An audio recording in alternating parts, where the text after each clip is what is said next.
are you? Just drop in. Please play responsibly. 1-800-GAMBLER.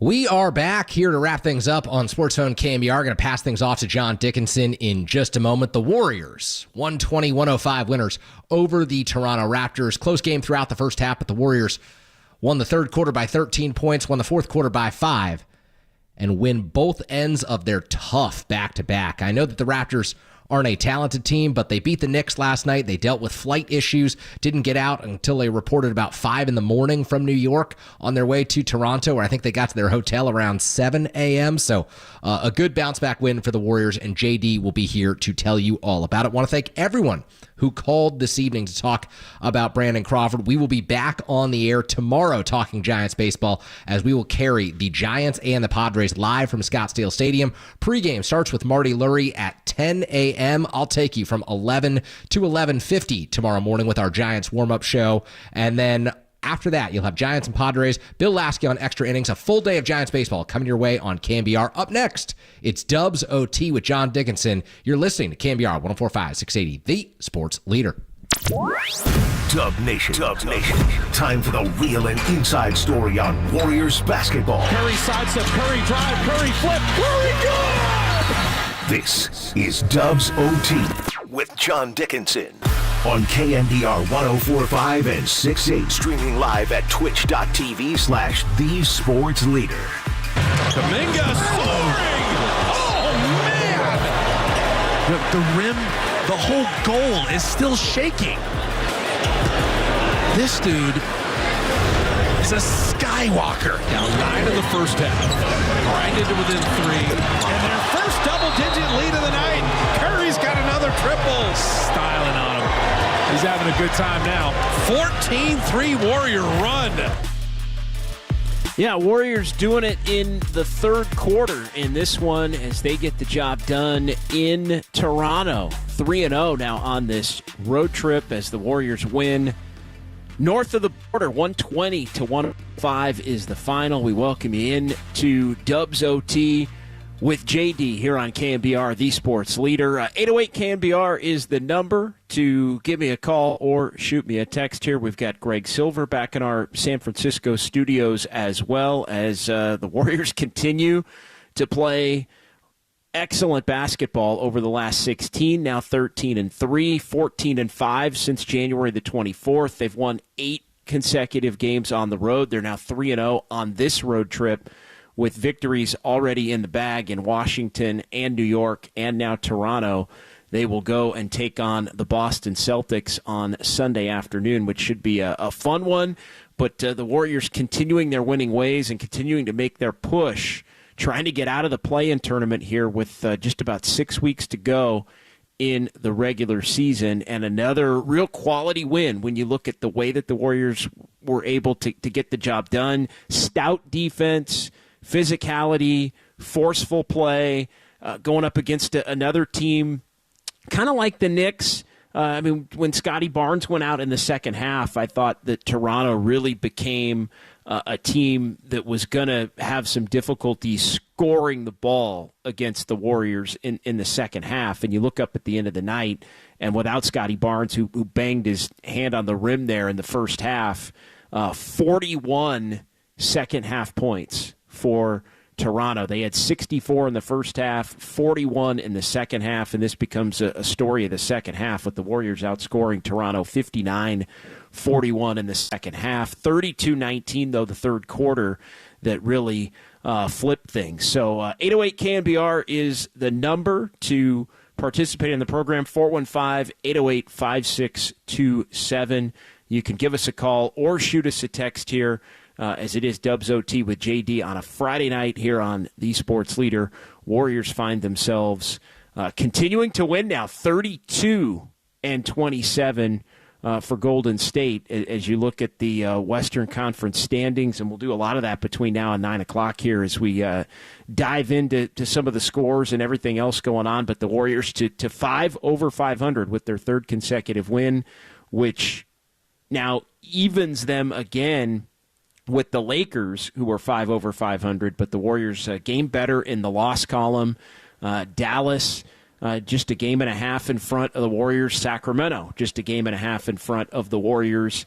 And things are really starting to bunch up quickly. That's what happens when you get on a streak. We talked a lot about a month ago about, could the Warriors get red hot? Could the Warriors get white hot? And that was really what it was going to take if they were going to attempt to vault themselves out, not only out of the play-in tournament, but to really have a shot at maybe, getting the 6 seed or the 5 seed. But the Warriors are playing at a high enough level of late to be able to put themselves in that conversation. We appreciate everybody watching on YouTube and Twitch, as always, as the YouTube stream loads up and people start to join the conversation on YouTube. We'll dig into the YouTube chat periodically here between now and 9 o'clock, as well as Dubs OT rolls on here on KNBR, the sports leader. Sluggish start for the Warriors in this one. Just kind of some general thoughts. Poor shooting, turnovers, missed layups. Really everybody other than Moses Moody in the first quarter was struggling to find it offensively. Warriors found themselves down 11-7, and Moses Moody had the entire 7. At one point, Warriors that weren't Moses Moody in the first quarter were 0 for 8 with 4 turnovers. And so Moses Moody, who got the start again for Andrew Wiggins, another really productive evening for Moses Moody north of the border. Played 30 minutes tonight in this game, 17 points, 3 of 5 from 3, plus 17. I wanted to give kind of Moses Moody the first nod here as far as Dubs OT tonight, just based on the fact that nobody was really playing well early except for Moses Moody. Warriors getting slow in transition after they were down 11-7, gave up a 3, and Steve Kerr called a second timeout in about a 3-play span, and Steve Kerr just started lighting into his team and basically telling them they got to be more focused, they got to have more energy. It looked initially like maybe it was directed at Kuminga, but quickly Steve kind of sprayed it to everybody else that was on the floor as well, as they gave up that transition 3. They ended up falling all the way down to 21-12. And then Stephen Curry got on a mini heater from there to pull the Warriors to within 21-20. It was a rough beginning of the game for Jonathan Kuminga, taking a couple of bad shots. Had a turnaround 15-footer. He took a 3 early. He got challenged at the rim and missed a couple. And Klay Thompson was back in the starting lineup with Brandon Podziemski out for this game tonight. And Klay Thompson was cold at the beginning, as was Kuminga. But Kuminga got it going quickly in quarter number 2. We'll get to that coming up here as we kind of sort through the evening in Toronto, and the big Warriors win 120-105 over the Raptors. But both Klay and Kuminga 0 for 4 into the first quarter. All told, though, the Warriors were only down 31-28, and at that point, you're thinking, hey, the Warriors probably have some action in this game, but the uphill climb would continue. Warriors fell down 8 in the early part of the second quarter, but then Jonathan Kuminga came to life, and Jonathan Kuminga had a couple of dunks, one on Jakob Poeltl, couple of layups, and all of a sudden, Kuminga was ditching the 3 and the turnaround jumpers, and he was running the 2-man game with Stephen Curry, and Curry was screening for him, and they were running some pick and roll, and all of a sudden Kuminga had a hell of a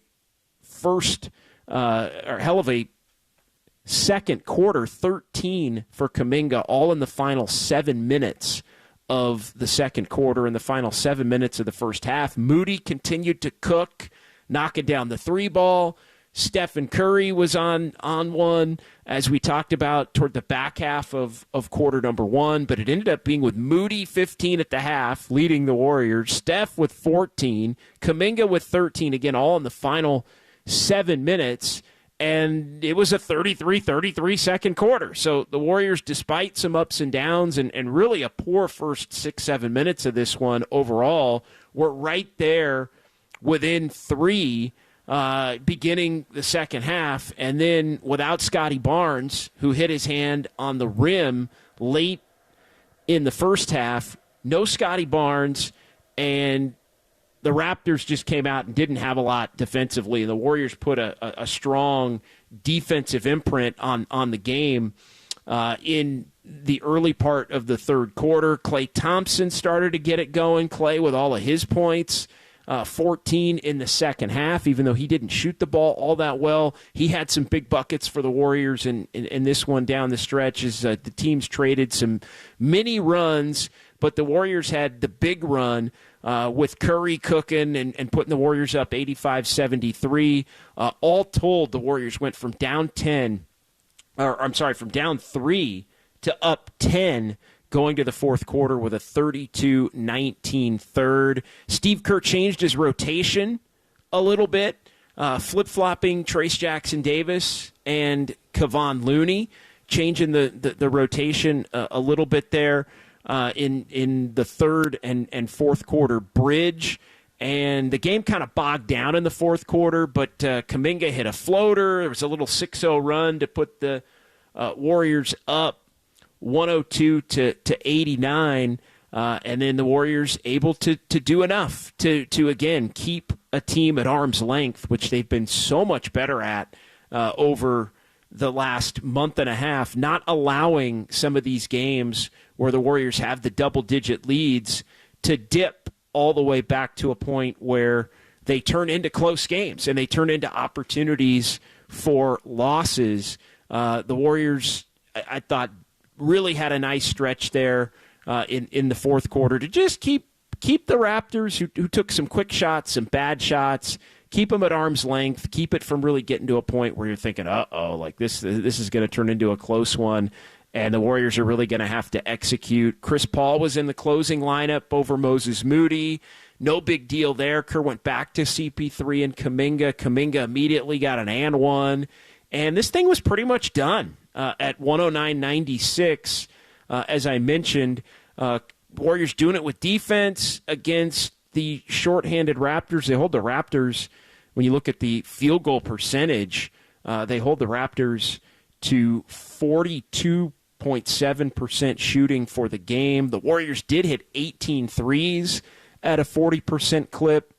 Stephen Curry, just tremendous with the 25 and another 7+ 3-point make game as he ends up 7 of 15, and Curry kind of doing it all with 25, 6, and 6. So you add it all up, and it's a really nice Warriors win given the circumstances with some of the issues that they had as far as the plane and getting from New York on up into Canada, and things got delayed, and the Warriors ended up flying pretty late, ended up not having the flight till 3, 4 in the morning. They end up getting to Toronto, and by the time they get to the hotel, it was basically close to 7 or 8 in the morning, and it's the second of a back-to-back, and you're down a couple of guys again. You're down Brandon Pajemski, who sat this one out due to some knee soreness. You're down Andrew Wiggins, who's missed his third consecutive game on the trip due to the personal reasons.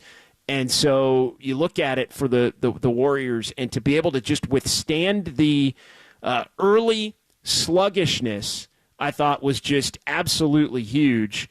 And then as the game got going, first it was Moody, then it was Curry, then it was Kuminga, and the defense was steady throughout really the entirety of the game.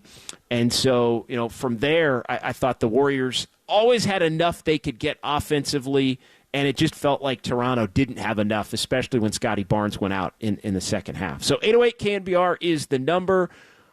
It's Dubs OT with JD here on the Sports Leader, 415-808-5627. That's where Drew Down in Tracy gets us rolling tonight here on Dubs OT on the Sports Leader. What's going on, Drew Down? Hey, what's up, JD? Happy Friday. Incredible win from the Warriors. I want to say that's the eighth straight road win, back-to-back. Everyone knows about the, delayed flight and getting in late. Fitz definitely made sure nobody forgot that. And especially since the last time we played Toronto, they made us look like we didn't belong in the same court. They just looked like way more athletic. So it was nice to, kind of be able to avenge that loss and get a win. Definitely was a rough first quarter. Curry obviously made some big shots to help erase that early lead. I thought they were over-helping a lot in the first, and they were leaving a lot of shooters wide open.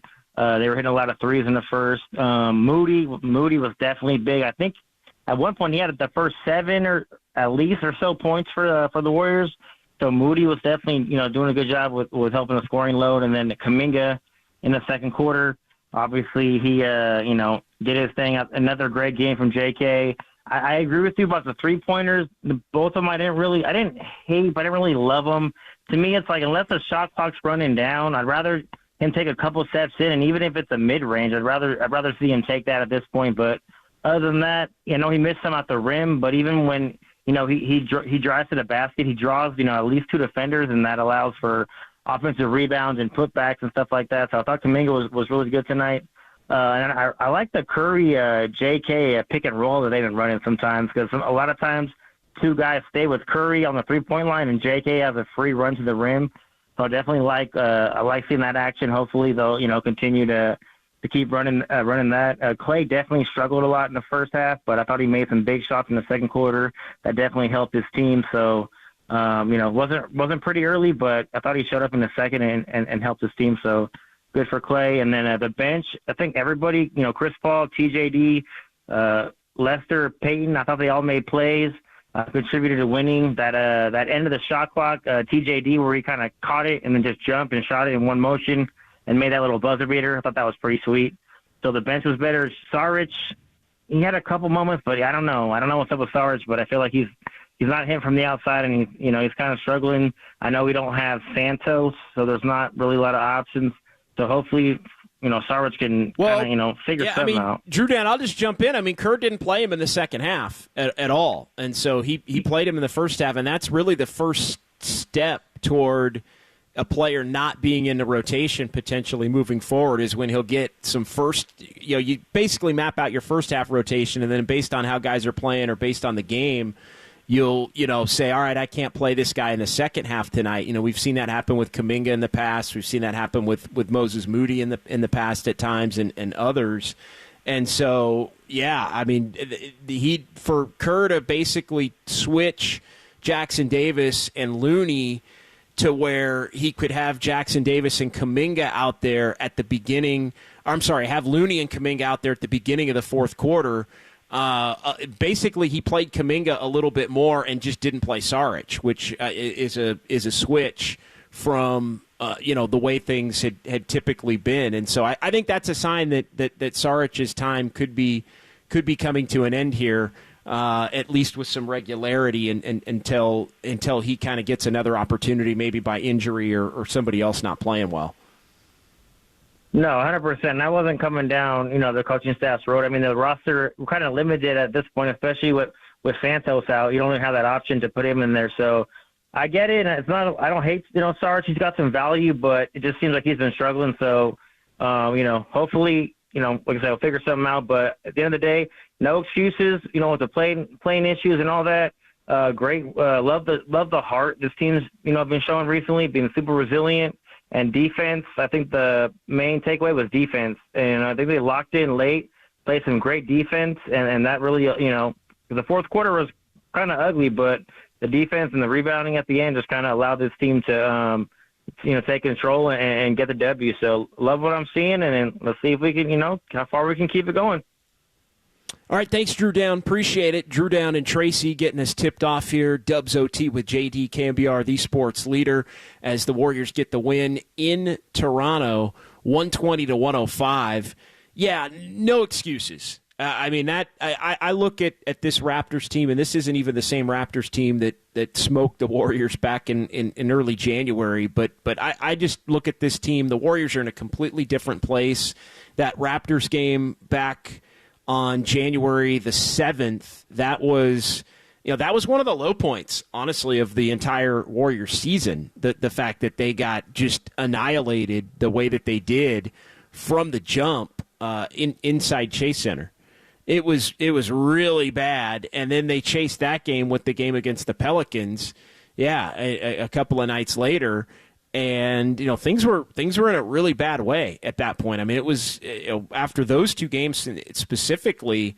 there was kind of the thought as the team was going on the road to Chicago, Milwaukee, and Memphis is this team going to have anything left to really play for come the trade deadline and come the post All-Star break portion of the schedule? And they showed a little bit of life in Chicago, but then lost the game where they rested some guys in Milwaukee, and then lost the Draymond Green return game in Memphis. But since then, since the return from the tragic passing of Coach Decky, this Warriors team has started to figure it out. 14-5 since January 24th when they returned, and 13-3 in the last 16. If you want to call it January 30th, the game against Philadelphia at Chase Center, that was another real turning point. And this team hasn't they haven't lost on the road since February 3rd in Atlanta. They were able to finish that road trip with some wins and got a couple of wins in Utah, and they've won 3 more now on this trip. And so, tonight to me, though, as we bring in Greg Silver, fine producer / co-host of Dubs OT and Just Dubs and all these things here on KNBR, the sports leader. I kind of said it to you. I mean, I think you texted me about the plane issues and the natural spot for a letdown. And I think my reply to you was no excuses. Like it just like the Warriors, with the way that they've played of late, are a better team than this Raptor squad. And I know it's a new look team. It's a different team after some of the trades that they made. It's a deep team that's kind of trying to figure it out. But to me, it was, suck it up, get out there, and find a way to win this game as the more talented team, even a little bit shorthanded. And it was a grind, I thought, early, but as the game went on, the Warriors got into more of a flow, and they wound up just putting the game away in the third quarter, really, and down the stretch in the fourth quarter, and it winds up being another really nice win. Well, another person who was thinking no excuses in a very animated fashion was Steve Kerr, as you mentioned, with those 2 quick timeouts, and the second one when he was very heated. It seemed like at first Jonathan Kuminga, but that energy kind of just spread all around to everybody. And from there, Kuminga did play much better, but I think it was Steph Curry that kind of was the catalyst coming out of that timeout, sparking a run. He had 3 threes. It was a little bit of kind of relating to what Kerr said about him being really aggressive in first quarters this year. I think he decided he was going to take matters into his own hands and provide a little bit of an injection of energy. And fortunately, the second quarter, they were able to hang around. I wasn't sure if halftime Steve Kerr was going to yell at them some more, but whatever it was, it seemed to work well. They did their vintage third quarter business, 32-19, outscoring the Raptors. And from there, they were able to close the job. Yeah, they get the job done. It ends up being 120 to 105, and it's a nice, shorthanded win for the Warriors in this one. When you look at not having Wiggins for the third straight game, and Podziemski goes down, and I was kind of wondering, just for a couple of minutes, I thought, all right, well, what's Steve Kerr going to do here? I mean, I was all over the Moses Moody for Wiggins, like just use that as an opportunity to get Moody some programmed minutes into the rotation, and also allow for basically everybody else who'd been coming off the bench to be to stay in their role, right? Klay Thompson to stay in his role, Chris Paul stay in his newly found role as being the 6th and 7th men on this team. But with Podziemski going out, I thought, all right, what do you do? Do you get and Steve Kerr didn't get cute with it. So I give him credit for that. It's like, wait a minute, you've got Klay Thompson, who you basically convinced to come off the bench because of this 5-man group that had been playing at such a high level as the starting group with Podziemski and Steph and Wiggins and Kuminga and Draymond. And so you go back to your future Hall of Famer and you just let him start and play alongside Steph. And look, he didn't have the great first half, but he did play pretty well, I thought, in the second half. And, that was kind of the story for that was a story for Kuminga tonight. It's just the Warriors kind of, Greg, they stuck with it tonight, which I thought, we've seen them get down in some of these games or they get off to bad starts and things kind of snowball on them a little bit. That didn't happen. They had a quick answer, but I think a big part of the reason why they were able to answer was because their competitiveness was there from the jump, and that is what really I thought set the tone for the entire night. Even though they found themselves down early, it could have been a lot worse. It wasn't, and that's what allowed them to lead comfortably once they got really on a roll in the third quarter and did enough down the stretch in the fourth. It was the winning DNA that was on display that hasn't really always been there this season, and Chris Paul touches on that in his postgame interview from the court, and we'll get to more sounds of Silver a little bit later on in the show. But yeah, I agree with you, JD. They had a lot of reasons to make excuses tonight, but when you're sitting at the 9 seed, you don't go and make excuses. Like, if you end up losing a hard-fought contest on Sunday against a team that has now won 10 in a row after beating the Mavericks tonight in Boston, and then, who plays really, really, really well at home, and you play them tough, that's a separate discussion than, our plane didn't take off till 4 a.m. and we didn't get into Toronto till 6 or 7, so we're tired. Well, yeah, I think that attitude almost you have to get thrown out the window. Yeah, no matter what happens on Sunday, it does. I wouldn't necessarily call it a free swing, but it is kind of a one-off. If they end up, they could go there, and I don't think they'll play a bad game there. I don't think it'll be like the end of the trip, kind of a game like, end of the trip, they just don't have it. They get kind of run out. Like, I would be surprised just based on how many Warriors players have come up big and played well in that building, and they know it's a nationally televised game. The Warriors are not going to want to be, in front of the national audience playing poorly. And I think this is going to be the kind of game where a lot of people are really going to judge, regardless of who's playing or who's not playing. This is going to be the kind of game where I think people are really going to judge the Warriors' legitimacy, right? Like, nobody's really going to care about Toronto or shorthanded against the Knicks, or you beat Washington, and the Warriors have had a lot of really nice wins against some lesser opponents, some good wins too. When you look at beating Phoenix right before the Super Bowl, I mean that's probably the one big one. But I think a lot of people are going to judge the Warriors, Greg, based on how they play in that game. The reality is, if they don't play a great game there or they don't win that game, because they banked the first 3, it's just real easy to be on to the next, come home. You got 3 at home and 2 are really winnable. Not to say Milwaukee's not, but Chicago and San Antonio have to be wins. And I know, Wembanyama's playing excellent and all of that. And, the Spurs are maybe not a picnic at the level they've been earlier in the year.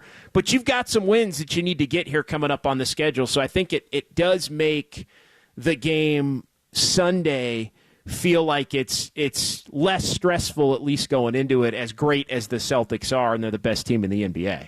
And I think what's great is that we can sit here and say it's less stressful from the perspective of covering this team, but that the way Steve Kerr and Steph Curry and Chris Paul and Klay Thompson and Draymond Green are thinking in that locker room, this game means a lot, and it is high stress for them. In a fun way, of course, like a playing in the Garden, best team in the NBA, at home, chance to really stomp your foot as making a presence of, remember that bad first half of the season we had? Yeah, well, we're here now. And I think Steve Kerr himself has had a little bit more juice to him in the last couple of games. We mentioned the timeouts, but then also he's gotten really heated with the refs and the lack of calls, and I think that there's a much more calming presence. And I actually really like this comment in the YouTube chat from Regulator, and I know we can get into the YouTube chat some too, but bring it up. Talking about Kerr and calling that quick timeout to not let the game get out of hand early. They go down big early, and they might want to mail it in. Now, the first half is not the time frame in which you would necessarily mail it in, but I get what Regulator is saying in terms of the attitude of, no, we are going to win this game and there are no excuses. That was there from the jump. Like, there was zero messing around, zero dilly-dally, zero wait and find out what lineups might work tonight. They came in with intention, and it showed.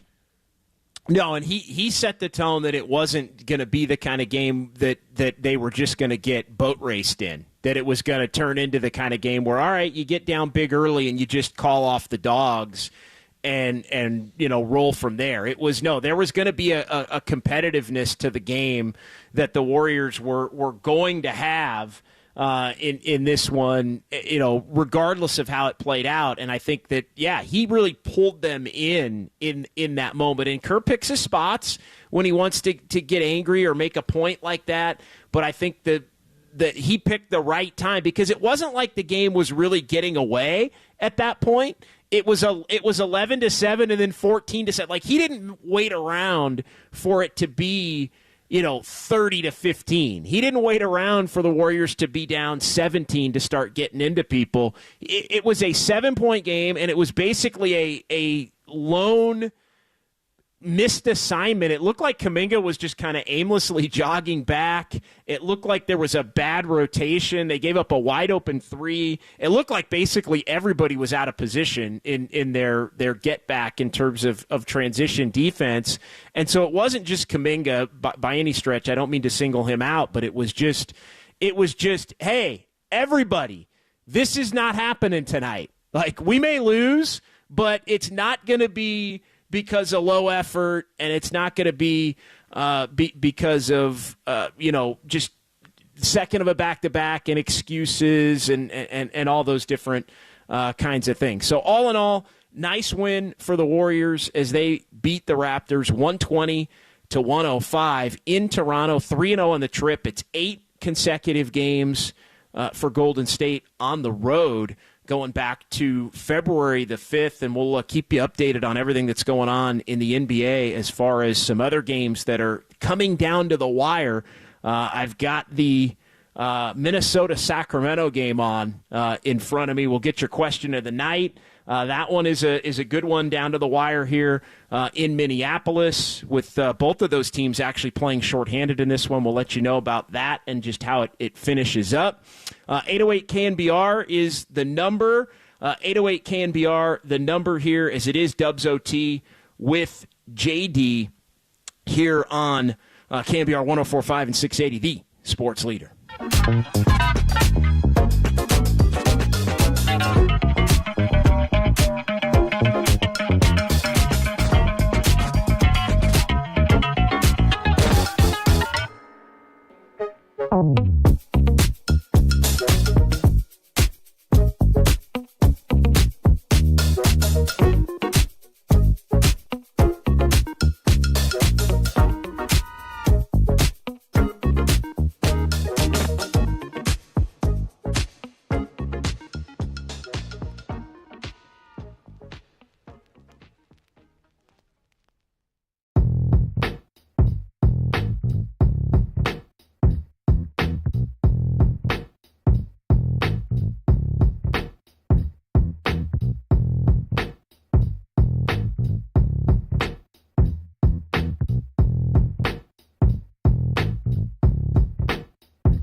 This is KNBR, and this is Dubs OT with John Dickinson, streaming live on YouTube at KNBR 1045.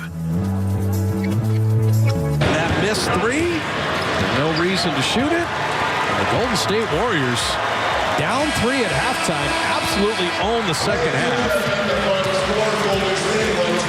And so Coach Rajakovic, I think he's thanking Steve Kerr to go into Serbia for Decky's funeral. Absolutely.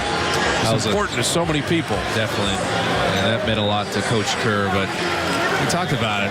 The first half, the way the Warriors played, fought to stay in it. They would take off in the third quarter. They really did. In the fourth quarter, the Raptors fought, they threatened, but the Warriors found a way to bring it home.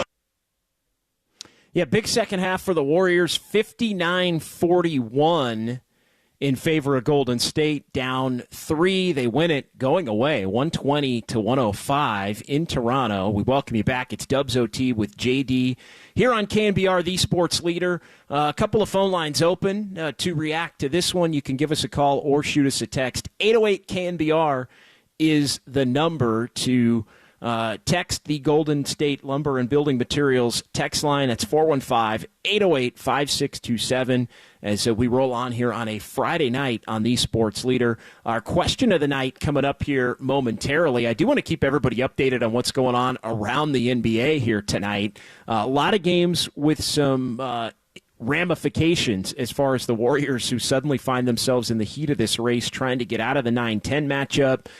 Trying to maybe get into the 7-8, maybe even to get all the way up to 6th or 5th in the Western Conference, and just kind of looking at some of the scores here tonight in the NBA.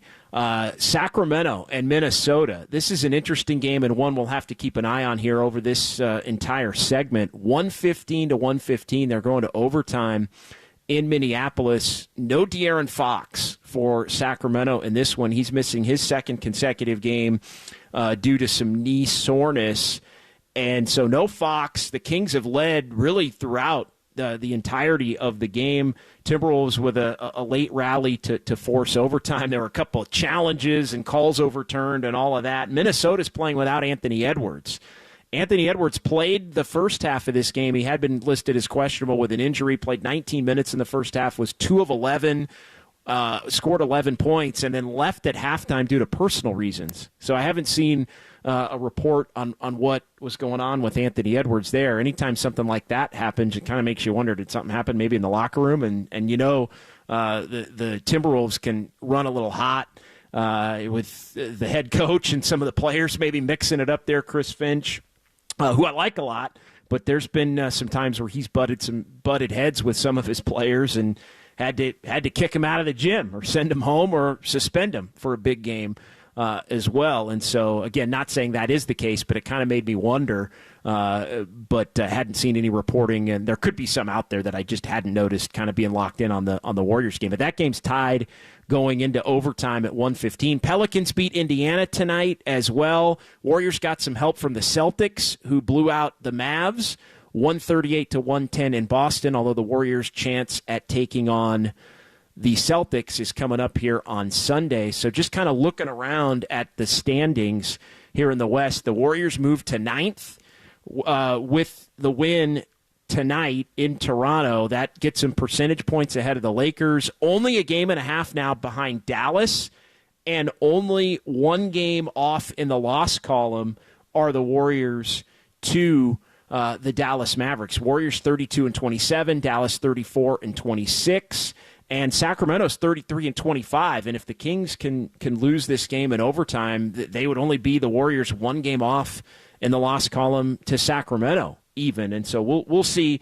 Sacramento's played a pretty good game. Minnesota's not played a winning game, really, but they've kind of hung around with the Kings not having De'Aaron Fox and have a chance to kind of steal it in the overtime. So Dubs OT with JD will keep you updated on all of that.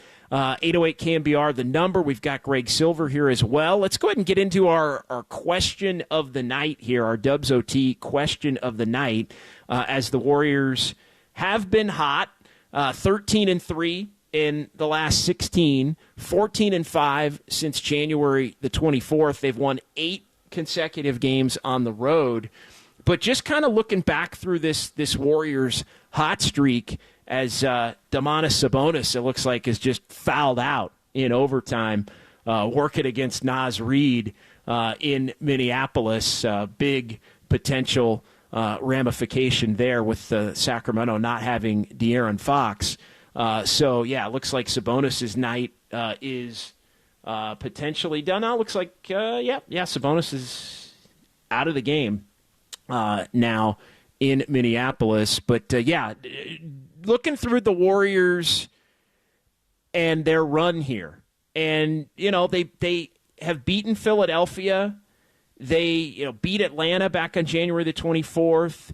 Their losses, though, Sacramento, they lose in Atlanta. They lose to the Lakers. They lose to Denver and the Clippers. That's been it in terms of the losses for the Warriors during this stretch. They did beat Phoenix, but I think that the question is, even with as well as this Warriors team has played and the Boston game looming coming up here on Sunday afternoon, do the Warriors need a win against a quality opponent to validate this hot streak? Because they're on a roll right now, but the games against Denver and the Clippers and even the Lakers when LeBron played and all of that, Sacramento before that, a team that was playing pretty well, a playoff team in the West, the Warriors found themselves losing some of those games. And so we'll bring Greg Silver back in to kind of set the table for exactly how you posed it to the audience on social media, because we like to give we like a multiple choice effort here on Dubs OT with JD and Greg. And we got Kyle Haar in our San Francisco studios tonight helping out as well. Really appreciate everyone putting in the work on this Friday night with the Warriors getting the win. But, do the Warriors need a quality? Do they need a win against a quality opponent to validate this stretch that has pushed their record to 5 over 500? Why don't you, Greg, lay it out exactly with the multiple choice options that are going to be in play here?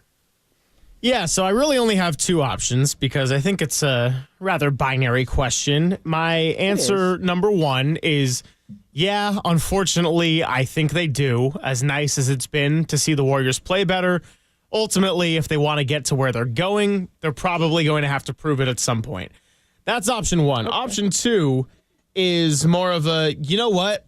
I think really the concern is just make the playoffs, and however you do that, you don't necessarily need that signature win. You just got to worry about getting in the postseason, and you have players that have been through the gauntlet before. So maybe for you, your answer is no, and it's not as much of a concern.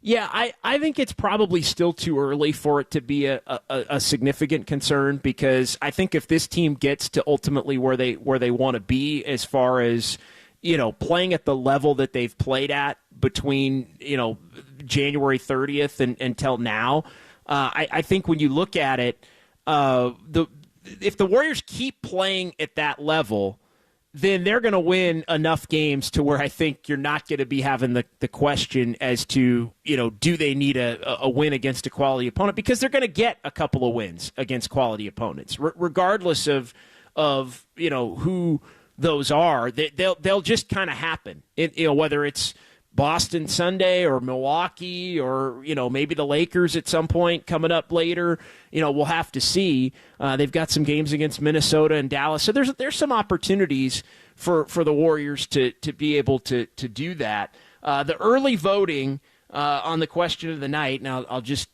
also share a quick initial comment as well. And the early voting, just make the playoffs is leading the pack, but it's very close. It's 51-49 in terms of the percentages as the votes first start to really show in here on Dubs OT tonight. And we did even have from Brian a comment. Nope. They're playing as well as any team and can beat any team, especially with the sync that Curry and JK are in. And I appreciate the production value. Brian even added a photo. He even added a photo of Jonathan Kuminga with his arms around Stephen Curry. So very close, as I would think that it might be in terms of the voting here on our Dubs OT question of the night.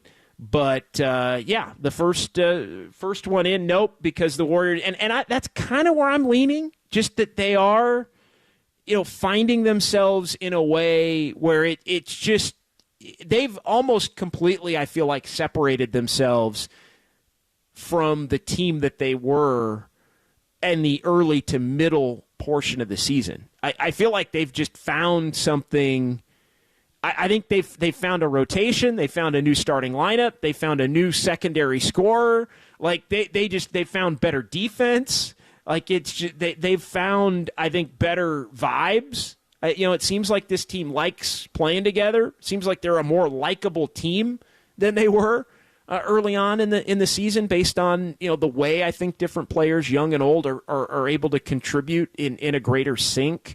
So from that standpoint, I feel like the Warriors are much better than they were earlier in the year, and I think those wins will just kind of come. But at the same time, you can also say, hey, look, when this team has been challenged by the Denvers and the Clippers and the Lakers and even the Sacramentos, they've come up a little bit short, and they've come up short in ways where they've blown leads or they've really bogged down, in particular offensively in some of these games, in some of these fourth quarters. So I do think it's a question that is a legitimate one to kick around here as our question of the night. Dubs OT with JD on KNBR, the sports leader. 808 KNBR as well, if you want to weigh in on that, on the phone lines or on the text line as well, the Golden State Lumber and Building Materials text line, 415-808-5627, as the Warriors did get a win tonight over the Raptors, 120-105. So where are you at with all of that, Greg, as far as trying to make sense of, do they need a win? I mean, they did beat Phoenix. I think Phoenix is a pretty quality opponent. I mean, even some of the teams that have good records, like the Knicks, have been shorthanded in a way to where it doesn't feel like you get the full credit of a quality win that maybe you would earlier on in the season. But the bottom line is the Warriors are handling business, and if they keep handling their business, then they're going to be in really good shape, I think, come April 14. I'm just laughing a little bit because I was impressed with the question of the night, and still early in the voting process, but a very even split so far. I'm impressed that we have a good debate going, and then someone who has definitely roasted us before on the framing of our questions said that they approved. So you can't please everybody, but you can win them sometimes. All jokes aside, where I stand on the question is ultimately no, and just make the playoffs. Now, I think that if you beat a team like Boston in Boston, what that can do for the rest of your season, well, that could create a real freight train. And I'm a big believer in momentum in sports, as George Kittle likes to say. But the reason I said no is because if we're just going to apply this practically, I would much rather have the Warriors get the 8th seed in the West and say they lose to Boston and Minnesota, but beat the Spurs and the Mavericks and, maybe some other team on their schedule, Utah, when they got to play them. I would much rather that scenario than they beat Boston and Minnesota, but they lose games like tonight when they come out flat and just have a team like the Raptors come out and punk you and say you got the 9 seed, and then you're in a one-and-done situation. Like, I'm just looking at it in the practical sense of you just need to win games as they come and as many as you can gather up. And once you get into the postseason, you still got one guy in particular that teams do not want to deal with for a 7-game series. Yeah, that's for sure. And that's obviously Stephen Curry, who had a nice game tonight. Look, they're going to have to win against a lot of different teams here to get to that point where, and I get what you're saying. Like, you'd rather just have them check all the boxes in the games that we get the piece of paper out and say, all right, you need to win this one, you need to win that one. Maybe you lose this one, Boston, Milwaukee, whatever, although I think you do want to beat some of these good teams at home. But we were playing the 2 out of 3 game a little bit over the last couple of days, and I think we're playing the 2 out of 3 game on our Twitter Spaces, right? We had a little Twitter Spaces yesterday before the game with the digital team, and it's like, yeah, if you just win 2 out of 3, just win 2 out of 3, you're going to wind up being in pretty good shape. So, but yeah, do they need a win to validate? Like, I think there's something to be said for you don't need a win to validate, but you may need some of these wins to be the best version of yourself or to get where you want to be, if that makes sense. Exactly. And I think that the Warriors might not need validation as much as a team like a Minnesota or an OKC right now that hasn't quite had that postseason experience. And the validation would be great and it would be a luxury, but ultimately, I think the validation would go a lot farther for the young players like a Jonathan Kuminga, a Moses Moody, Brandon Pajemski, guys that have been able to get their chances, as opposed to Draymond Green, Steph Curry, Steve Kerr. Like, at the very top of this, I don't think they're all that concerned with something like validation, even though it does hold some value. It's just maybe not quite as much as it would for your average NBA team. I think that makes a lot of sense. By the way, it looks like Sacramento is going to survive, and they have now survived. Sacramento in overtime wins at Minnesota. They actually have won at Minnesota twice this season. They won both games in Minnesota, 124-120 in overtime. That's a really nice win for the Kings because they didn't have De'Aaron Fox, and Domantas Sabonis fouled out in the overtime, and Malik Monk carried them. We talked about the wild shot. Malik Monk had 39 tonight, and so without Fox, basically Malik Monk became De'Aaron Fox and scored 39 points and filled the void there, and so bad loss for Minnesota. Something going on, obviously, at halftime with Anthony Edwards, but down the stretch, the Kings didn't have Fox or Sabonis, and they still get the win.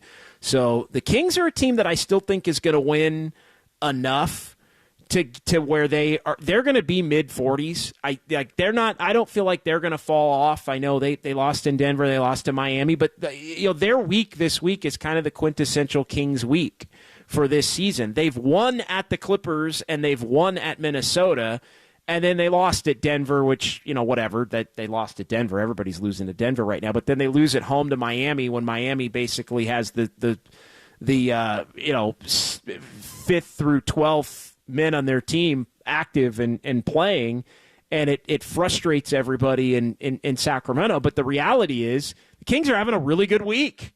Like, they won at the Clippers and won at Minnesota, and they're 2-2.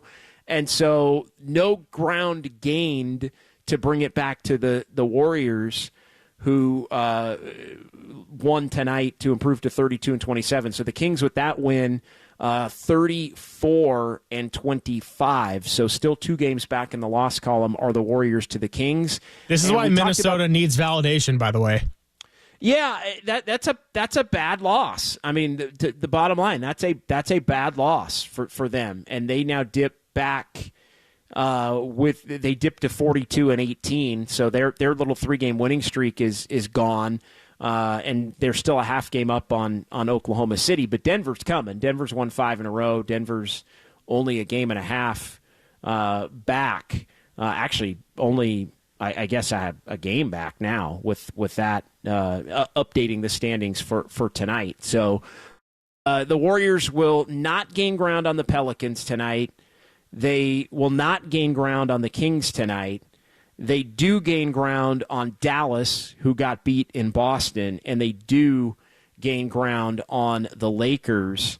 The Lakers, who are not playing tonight, but the Warriors move from the 10th spot into the 9th spot in the Western Conference, and Denver and the Lakers are going to play tomorrow night in the Saturday ABC Showcase game at down in Southern California. So in between, when the Warriors play Boston, the Lakers are going to play Denver, and then Phoenix is hosting Houston as well. But then when you look at the standings, the Warriors are still in that about 3 games back of Phoenix. Phoenix currently in 5th at 11 over. So the better the Warriors play, the more the 5th seed, even though 3 games back is kind of a lot this late in the season, especially once you get around the 20-game mark. But, the Warriors, if they keep playing at this level, win 3-4 more in a row, they're going to be right there on the cusp of all of these teams.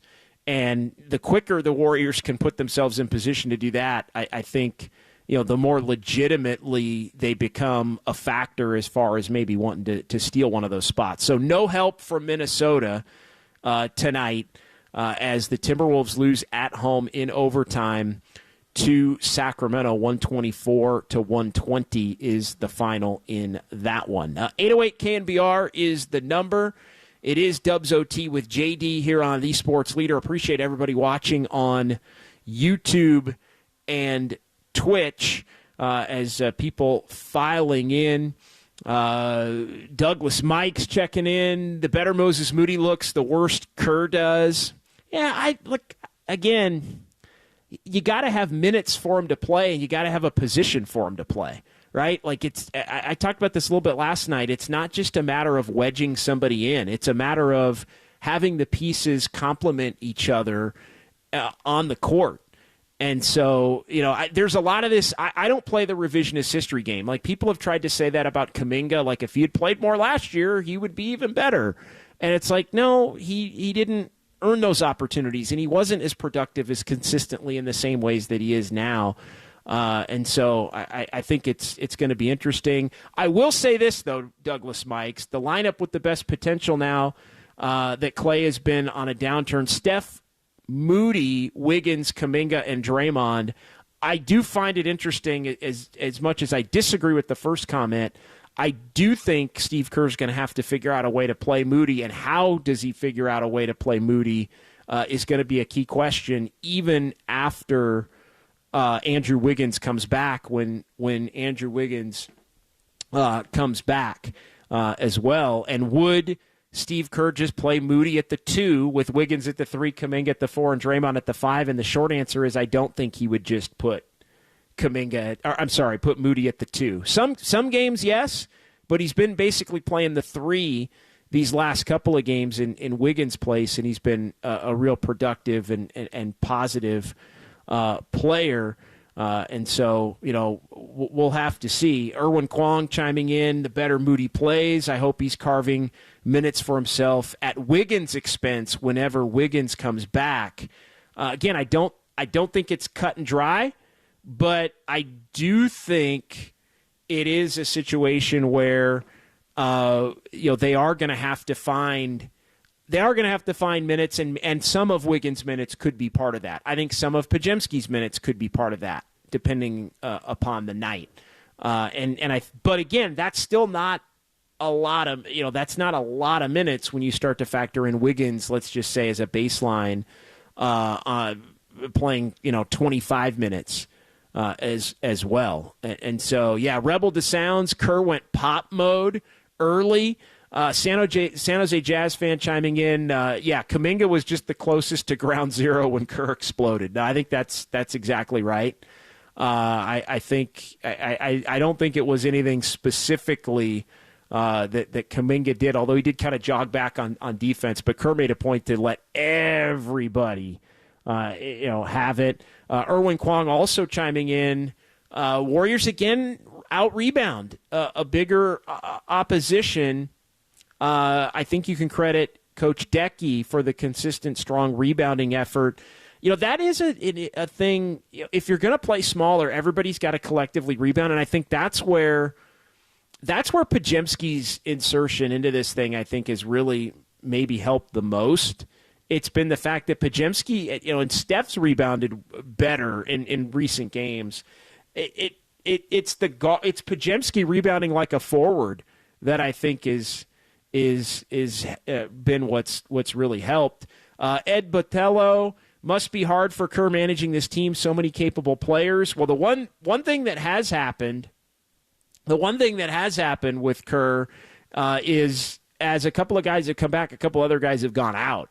And so it has been, Pajemski's out, Chris Paul's back, Wiggins is out, gives Moody an opportunity to play. How does it look when everybody's back and the one player that hasn't been playing when they've had everybody that I think is going to have to get a little bit of run is going to have to be Moses Moody? And so I think, can you take a little bit from Wiggins? Maybe, depending upon the night. Can you take a little bit from Pajemski? Maybe, depending upon the night. So 808 KNBR is the number. We'll get back into the YouTube chat as well. Appreciate everybody on YouTube and Twitch as we roll on here on a Friday night. Sounds of Silver coming up between now and 9 o'clock. Our question of the night, which we will reset. Do the Warriors need a win against a quality opponent to validate their hot streak? 13 of the last 16. Warriors playing quality basketball, and Golden State trying to sweep the road trip and make it 9 in a row on Sunday. We'll get into all of that coming up next. It's Dubs OT with JD here on a Friday night, KNBR 104.5 and 680, the sports leader. I'm so wasted.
something? Yeah, like a swoosh. Yeah. Dubs OT presents the sounds of silver. Streaming live on YouTube at KNBR 1045. Yeah, we had an eventful day or eventful night. You know, couldn't get out of New York, man. But this team right here, tell you, it's a lot of resilient guys. You know, we could have found every excuse in the book to come out and lay down tonight, but we got a lot of guys that's not built like that. All right, Chris Paul there. Yeah, Warriors not built like that, getting in 7 in the morning, some plane troubles getting out of New York and on into Toronto. Dubs win it 120-105. It's Dubs OT with JD here on KNBR, the sports leader. Warriors now 5 over the 500 mark, and I was looking at it here a little bit. The 5 over, that is the new high mark for the Warriors this season. They were 5-1 and 6-2, Greg, at +4 to 500, and then you look up and everything was kind of downhill for a good lengthy chunk until the Warriors got back to 500 on the night before the Super Bowl when they won that game against the Suns on the Stephen Curry shot, and obviously they've been able to push forward since then, 6-2 in the last 8 since then to move to or 7-2 now to move to 5 over. But yeah, +5 to 500. This team is trending up, and they're playing as well as they have at any point this season in terms of that high water mark. High five. Big turnaround for the Dubs. Also want to let everybody know before we get into Sounds of Silver that we're going to have just Dubs for you tomorrow, but it is going to be YouTube only. YouTube, Twitch, X, all of that. We're going to be live streaming it and podcasting it tomorrow due to a couple of Giants conflicts, and it's going to be the same thing on Sunday for Dubs OT. Massive game. Dubs taking on the Celtics in Beantown. And we're going to be live immediately following that game, right around 3 o'clock. It's a 12:30 tip. And we'll be live on YouTube, Twitch, X. And again, we'll podcast that show as well. But, looking forward to this weekend, and nothing easy and no breaks and all of that.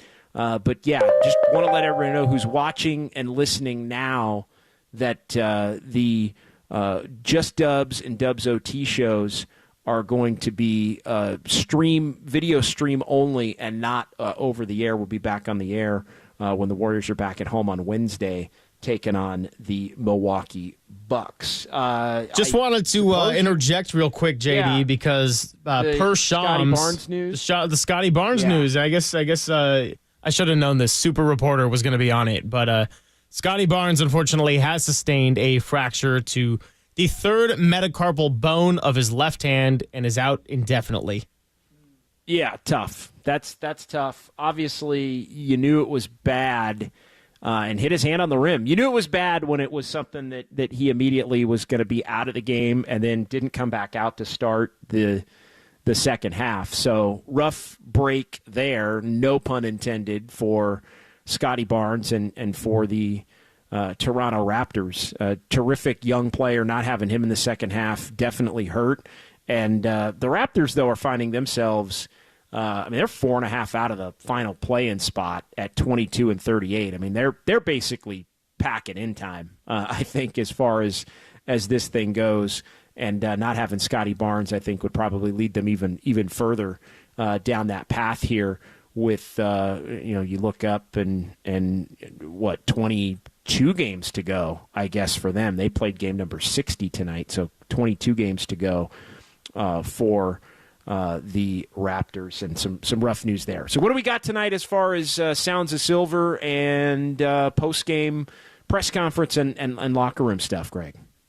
We got a little bit of a sampler yet again. I was wondering if we weren't going to hear from many people because of the travel circumstances and being on the road and having to go to Boston, but we got a lot of good voices tonight, and a big thank you to Kyle Harr for cutting this up. We're going to actually hear from Kyle pretty soon on some of his thoughts on the game, but we're going to keep it right there with Chris Paul, the same guy we entered the segment with. And we're gonna start this off with some humor because Chris Paul talked about Jonathan Kuminga and the fact that he probably hated a lot of them earlier in the season because of how much they were on him with his game. So here's what CP3 had to say from the court post-game. It's funny, Chris, because playing in this league, it's such a long season. There's so many ups and downs. And early in the season, I bet JK probably hated us because we was on him all the time. But it's because we see so much in him, and the energy he brings with our team, that gelling with us who play a cerebral game, it's a great blend of basketball.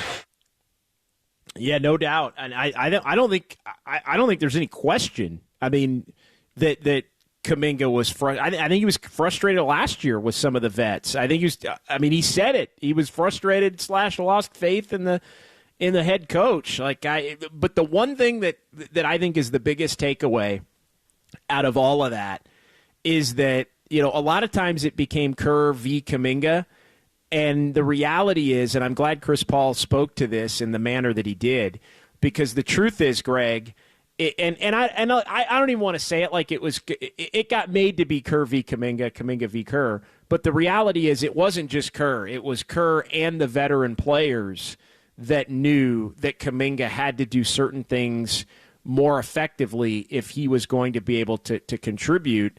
He's made the adjustment. He's done it. And now you get that beautiful blend of, as Chris Paul said, the cerebral players with the raw athleticism and just massive talent that a guy like Jonathan Kuminga possesses. And it's starting to manifest itself into him having a breakout second half here, and it's manifesting itself in the Warriors getting really hot over these last 16 to 20 games. Yeah, do not make me pull out that infamous Klay Thompson quote where he only focuses on the vets. It would not happen today. New Warriors team. Nobody's praised him. Nobody has praised Jonathan Kuminga more lately than Draymond has. Second option, future star, like all those things.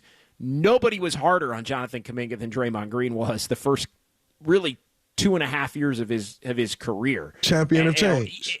Probably including Steve Kerr. But no player for sure was hard. I mean, you know how many times Draymond would be pointing something out, frustrated, yelling at. Again, I don't want to go into all the reasons why Kuminga wasn't playing and all that because he's been phenomenal over the last 2 months. But a lot of it was trust between the veteran players, and Kerr's an extension of those veteran players, and Kuminga with some of the mistakes that he would make that weren't always visible. He would make very visible, and you've made this point a lot, Greg. He makes very visible positive plays, extremely visible positive plays. His mistakes are typically not visible to the naked eye or the common fan, basically. And so but they are extremely visible to the cerebral future Hall of Famers and future Hall of Fame head coach as well in Steve Kerr. Yeah, it's kind of the reverse of Andrew Wiggins in a lot of ways. Wiggins can have a very balanced stat line with a lot of plays that aren't necessarily memorable. And with his on-ball defense, he can also have great games where it's a pretty underwhelming stat line too. So it is kind of the opposite where Kuminga, he has a very loud presence and a loud type of game. But now he's doing it all. Now he's doing little things. He's limiting those mistakes, and he's doing the big things. And he's done the big things these last couple of nights. My goodness. Yeah, I mean, it's why we voted on our last night question of the night, saying that I think last night was his best game as a pro. Yeah, so it's all fallen into place for Jonathan Kuminga, and everybody can see it. And I like the two-man game tonight with him and Steph. Like I whether it was Steph setting screens for him or them just playing pick and roll out at the top, like that's not that's something that I think could become in a lot of matchups here down the stretch in the regular season a real go-to play. And I thought Steve Kerr doesn't like to just go pick and roll a lot, but I think tonight he felt once Kuminga started to get rolling a little bit with the dunks there in the second quarter, I think Steve Kerr felt, you know what, we're going to need this tonight to be able to have enough in the tank. Like, let's just let Kuminga be the guy who's going to take the most field goal attempts, on the team, basically. Steph ended up with 22, but Kuminga was up there for a good chunk of the night. So, all in all, it's coming together, and like I said, everybody sees it. What's up next? Well, we knew this was going to get addressed in the postgame. Steve Kerr describes what he said to the team during the early first half timeouts when he was very visibly upset. Here it is. Urged them to be a little sharper. I don't like doing that. I hate yelling at our guys. I mean, they're such great guys, and they're doing such a nice job. We've really found a good groove, but the circumstances, I think, dictated the first 6 minutes. I think our guys were asleep still, which was understandable. But in the first time out, I told them, I'll give you a pass on the first one, but we got to wake up. We can only win this game if we, put that stuff behind us and focus. And then we immediately messed up the ATO and gave up a 3 in transition. So I called the next one. Called the next one and let him have it. Let everybody have it. I loved it. And he doesn't like to do it. And Steve Kerr picks his spots. I think you can count the number of times on one hand he does it in an entire season. How many times has he done something like that this season?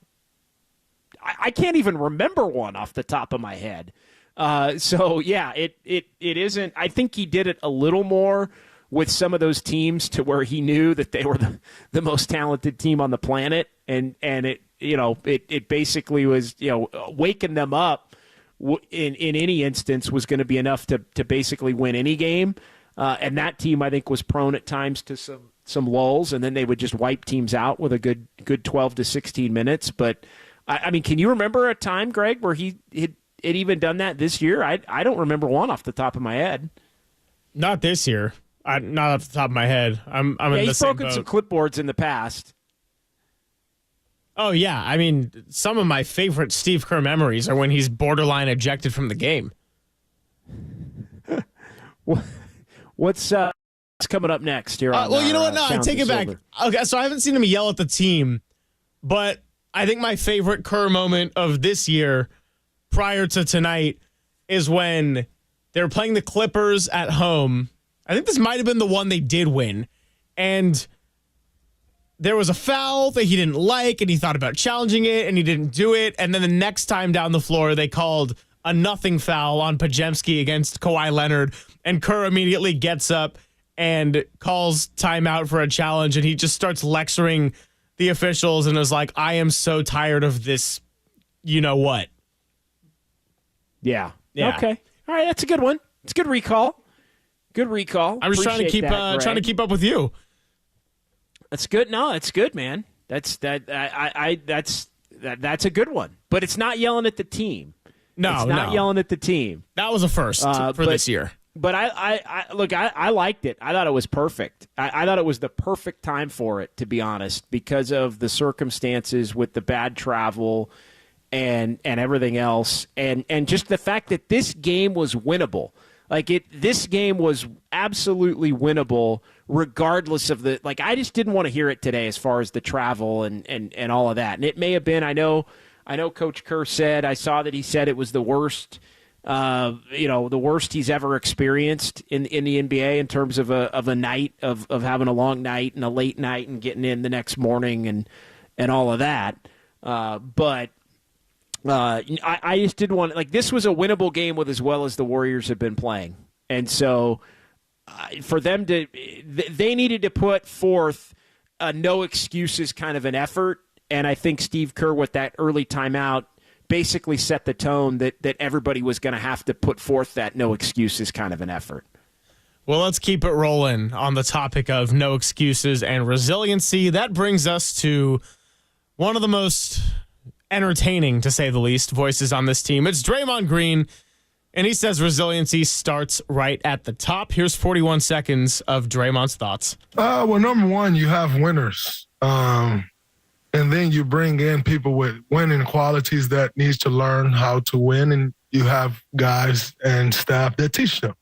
And a part of winning, if you're going to win, you have to be resilient. And so I think, if your leaders are resilient, you have no choice. And Steph is one of the most resilient people I've ever seen. Steve Kerr is resilient as hell. And so I think, when you have that, everybody else kind of fall in line, and you got great guys that embrace that, and it's a special thing. Warriors resiliency. I'll say this. I don't always think resiliency when I think of the Warriors. I really don't. But this team has obviously been through a lot this season in particular. They've been through a lot these last couple of seasons. Ups and downs, internal strife. It doesn't get any worse than having a member of your family, having a member of your coaching staff. Passing away at a team dinner. That's about as just brutal and just crushing as it can be. And to probably not feel like you even really want to keep playing the season. And so I do think it's an underrated quality, I would say, Greg, for this Warriors team. Even somebody that's been around them and covered them as much as I have, I think because they've had so much success and because Steph and Draymond and Clay and even Steve Kerr have had so much success, you don't typically have resiliency be the first thing that pops into your mind, but it definitely is there. I was actually going to push back on that a little bit because just in basketball alone, obviously this year has brought a different set of challenges and much more real life matters, like you just mentioned. But in terms of basketball, if I go back to their postseason track record with Steve Kerr and this core of players leading the charge, they've had a lot of series where it has not looked the prettiest. They have been on the ropes.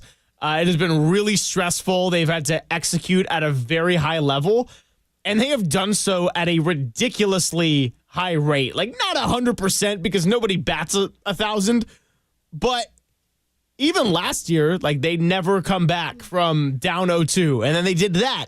And I just think there's a long list. Well, they'd never been down 0-2, right? Right, but they'd been down 3-1. They were down 2-1 in the finals twice. They were down 2-1 against the Grizzlies in the second round that first year when they'd never done it before. So I feel like they've been pretty resilient this whole time.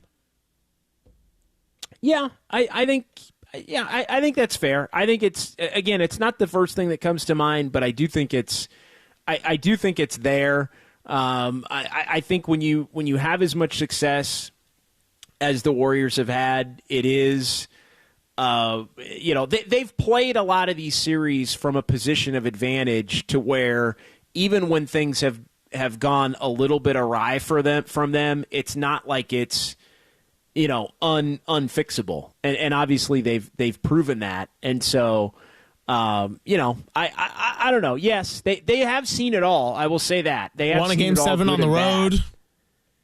They have, they've no doubt. They have, but I don't know.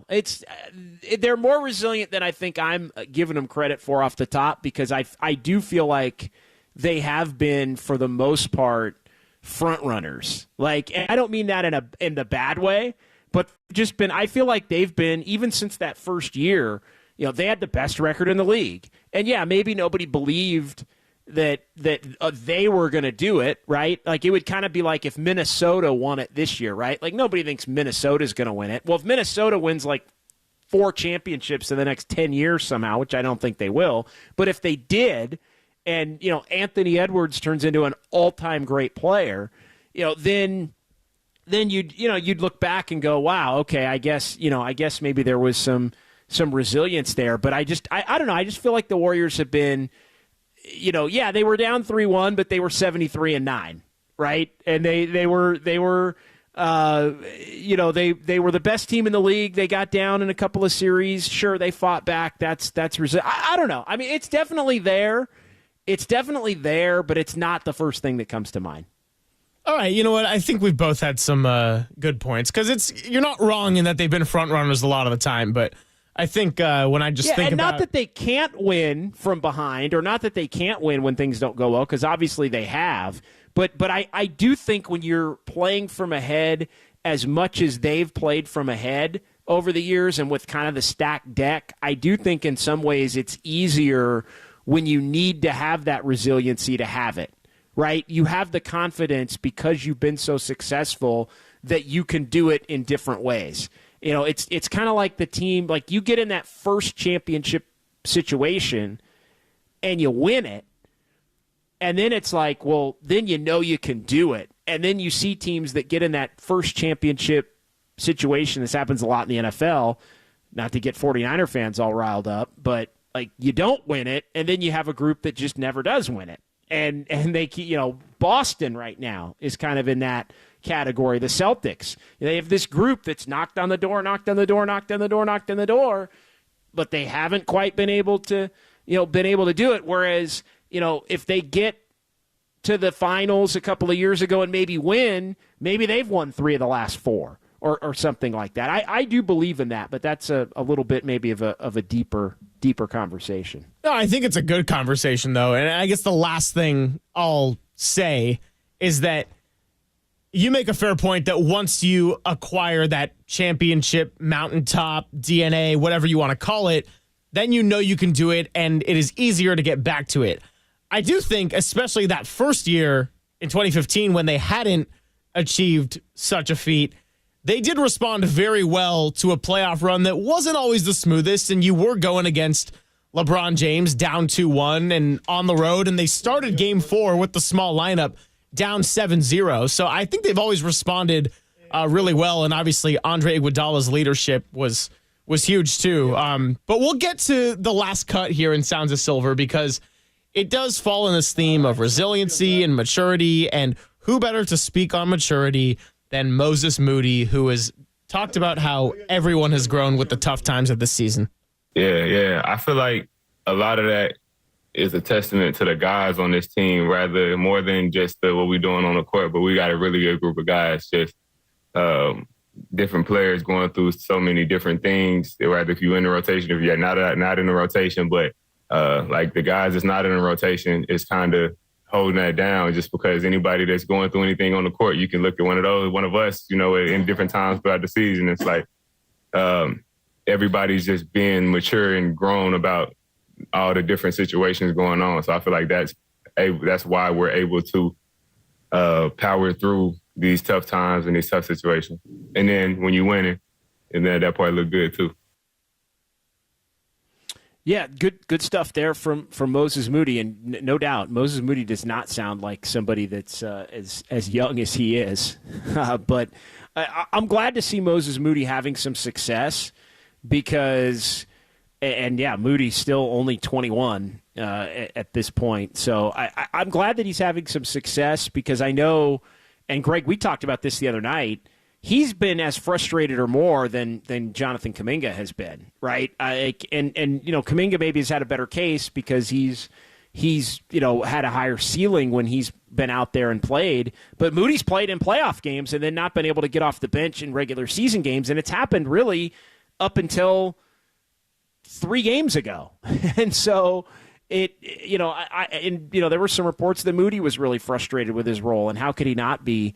He is a pro.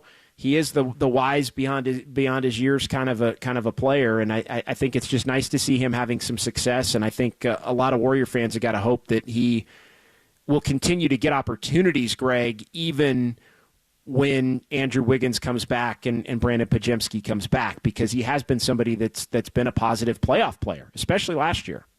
And not just a positive presence. I think that especially defensively, it's been really timely, some of the plays he's made or some of the stops he has generated. I think. You know what? And I apologize for jumping in on you again, but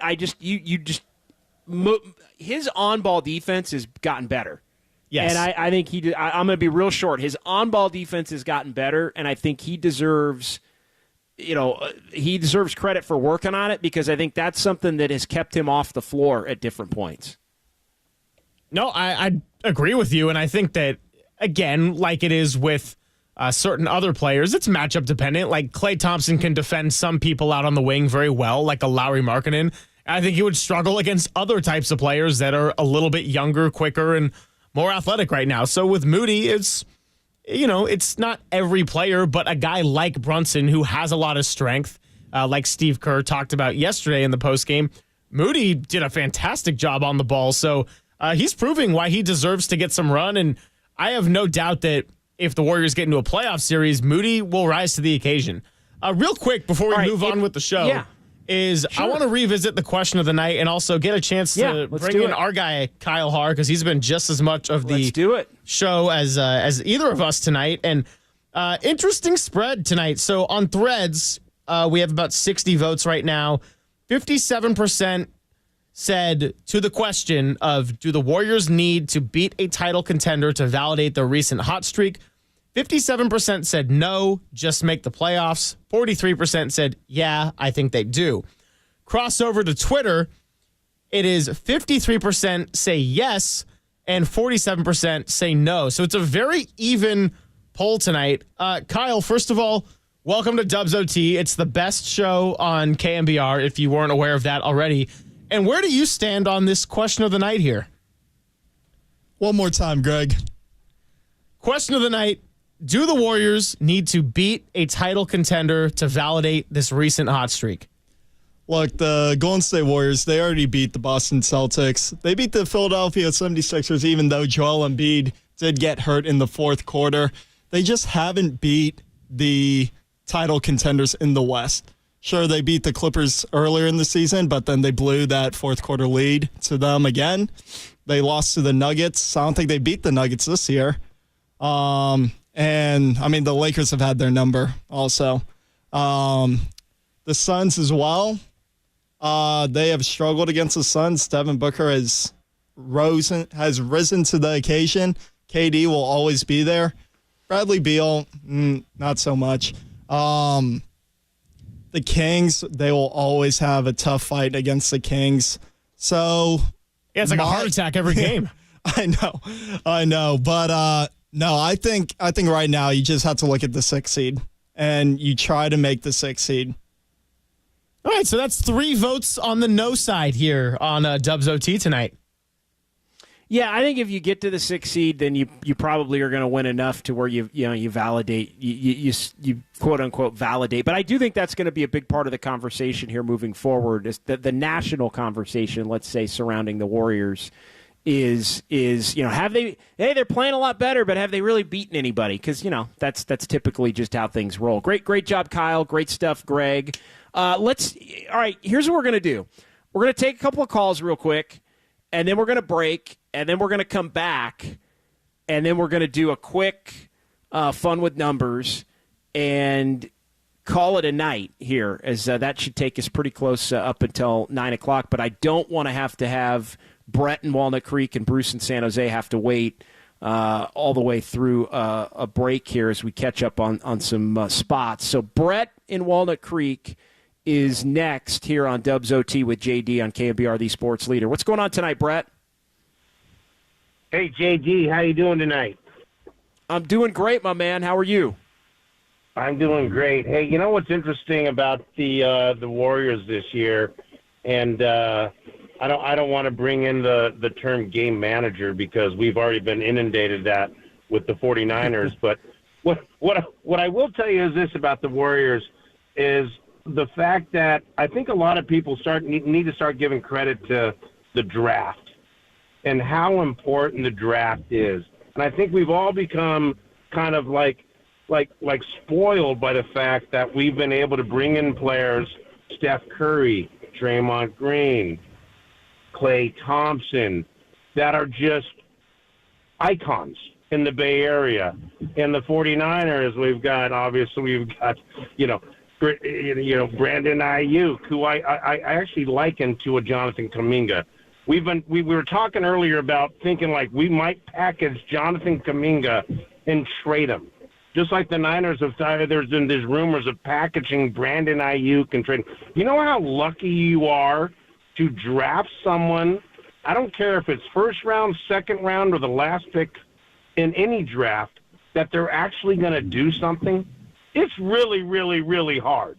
And the fact that we've been able to hit on some guys, and a Jonathan Kuminga is one of them, and that we would even think or contemplate to lose this guy is ridiculous to me. That's what you do. That's how you build your teams. And I think he started to prove it. And I'm real proud of the fact that the Warriors organization, I think, has said, you know what? We got something right here. We're lucky enough to have something right here, and we're not going to give it up for something that might be. And the fact that even we think about it, I know a lot of it is talk radio because it is fodder for what can you get. You're going to tell me you're going to get someone more talented, more athletic, more dynamic, more committed to want to grow as a basketball player and as a man than Jonathan Kuminga? I don't got him on my list right now. And it astounds me that we think about it. So real proud of the Warriors and what they done. If I'm anyone else in the league, you know who I don't want to play in the tournament? The Warriors. So, hey, appreciate it. Love your feedback. Yeah, thanks, Brett. Appreciate the call. Brett in Walnut Creek chiming in here on Dubs OT. Good call there. I think that the last part I completely agree with, and I think that's what it's turning into. It's turning into, does Minnesota want to play the Warriors in a 1-8 or Oklahoma City in a 2-7 or whoever? Denver probably will take on anybody, the Clippers. But, yeah, no, nobody's going to want to play the guys with the young talent that's coming of age and the Champions core guys that have helped win 4 titles. And as far as Kuminga, like, the credit goes to Kuminga because he has leveled up since Draymond came back. Like, he started playing better really middle of December, and then there was the Denver game where he should have been out there and he wasn't out there in early January and all of that, and he'd lost faith and all that. But then, things got a little weird there for a week or so. And then Draymond came back, and since then it's been more of the 20-point. Like, Kuminga has played better over the last 6 weeks than he has at any point in his career. It's not like, he had 13, 15 points. It's like, no, he's got 25. He's got 28. He's got 33. Like, it's been efficient for the most part. And so, when you're playing at that level, then you become untradeable. When you're playing at a cut below that and your good games aren't always contributing to winning and you're trying to figure out who your secondary scorer is going to be, then those conversations are open to happening. But I will say this, the Warriors didn't panic, and they're better for not having panicked because at a minimum, Jonathan Kuminga's value has skyrocketed to where if you ever did want to do, like, the type of player that you would be getting back for Jonathan Kuminga, if you ever did look to trade him, is a superstar player. And that wouldn't have been the case. We were talking about Siakams and Anunobis and players like that. And so, again, I'm not saying the Warriors are looking to trade him, but the fact that he's leveled up the way he has means that you'd be getting a much better player. Bruce in San Jose next year on the Sports Leader. Yeah, hey, JD, thanks for taking the call. I totally agree with your guys' last point. I guess my question is, Draymond the other day said on his podcast or somewhere, that Tatum, MVP, but minus the title. I don't know. Is he that good? I think still Jokic is still my MVP, but I don't watch the NBA as closely as you guys. Just trying to get your opinion and feedback on that. Yeah, I think Tatum's terrific. I mean, the problem with Tatum is he's had some poorer series in the series in which the Celtics have gone out, including the series against the Warriors in 2022. Thanks for the call. I mean, I think Jokic is right up there. I think, Embiid was obviously going to be up there before he got hurt. There's a lot of different conversations to be had as far as the Shai Gilgeous-Alexander, I think, is somebody that should be in the conversation. Luka is probably in the conversation as well. And, I would put Tatum there without a doubt. I think Giannis is going to be in there, although they've been, I think, a little disappointing But I think Jokic. My top two would be Jokic and SGA though from Oklahoma City. All right, 808 KNBR the number. It's Dubs OT with JD. We're gonna pause here. We got a little backlogged. Apologies to Greg. Apologies to Kyle. We'll come back. We'll do a quick fun with numbers. We'll wrap up a few things in the YouTube chat, and we'll get out of here on a wet and rainy Friday night suddenly, as it is Dubs OT with JD. KNBR 104.5 and 680, the sports leader.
This is Dubs OT with JD. Time now for fun.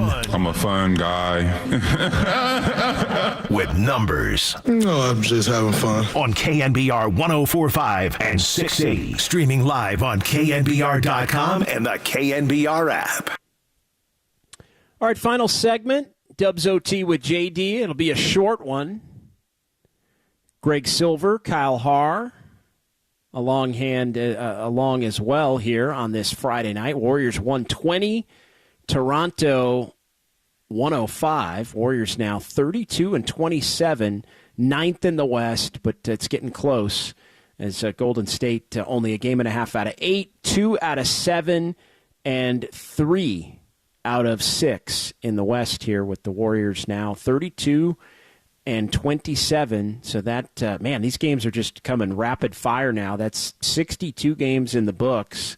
So, I'm sorry, I'm bad at math. That's 59 games in the books. 23 games to go for the Warriors. They'll play game number 60 on Sunday in Boston. All right, let's get to fun with numbers. Warriors now 3-0 in the current road trip. They've won that season-high 8 consecutive road games. It's tied with the Celtics for the longest road-winning streak in the NBA this season. The Celtics have currently won 8 consecutive road games and 10 in a row overall. We talk every night. It's the longest road-winning streak the Warriors have had. You go back to the end of 2018 in December through February of 2019. That was the final team of the group that went to 5 consecutive finals and won 3 championships, the third year of the Kevin Durant years. The Warriors did make up for the January 7th drubbing that they took at the hands of the Raptors at Chase Center to even the season series. Warriors continue to be a good rebounding team. Despite being small, have out-rebounded their opponents in 37 of the 59 games and 57-47 tonight. The Warriors 21-9 when they score 120. And the Warriors are playing good defense. Another night with a team being held in under 110, which the Warriors are 15-3 when they do that. 19th different starting lineup for the Warriors in this one, and this one proves to be a winner with Klay Thompson back in alongside Stephen Curry, Moses Moody, Jonathan Kuminga, and Draymond Green. Curry, 7 3-pointers for Steph, Greg. 9th time in the last 17 games that he's made at least 7 3-pointers. So remember we were talking about Steph having a slump? Remember when Steph had like 2 bad games in a row or something? 2 poor shooting games in a row? He's made 7 3-pointers 9 of the last 17 games. That doesn't quite equate to being in a slump, does it? No, it certainly does not. And I had a fun little segment on Sports Phone with Kerry Crowley.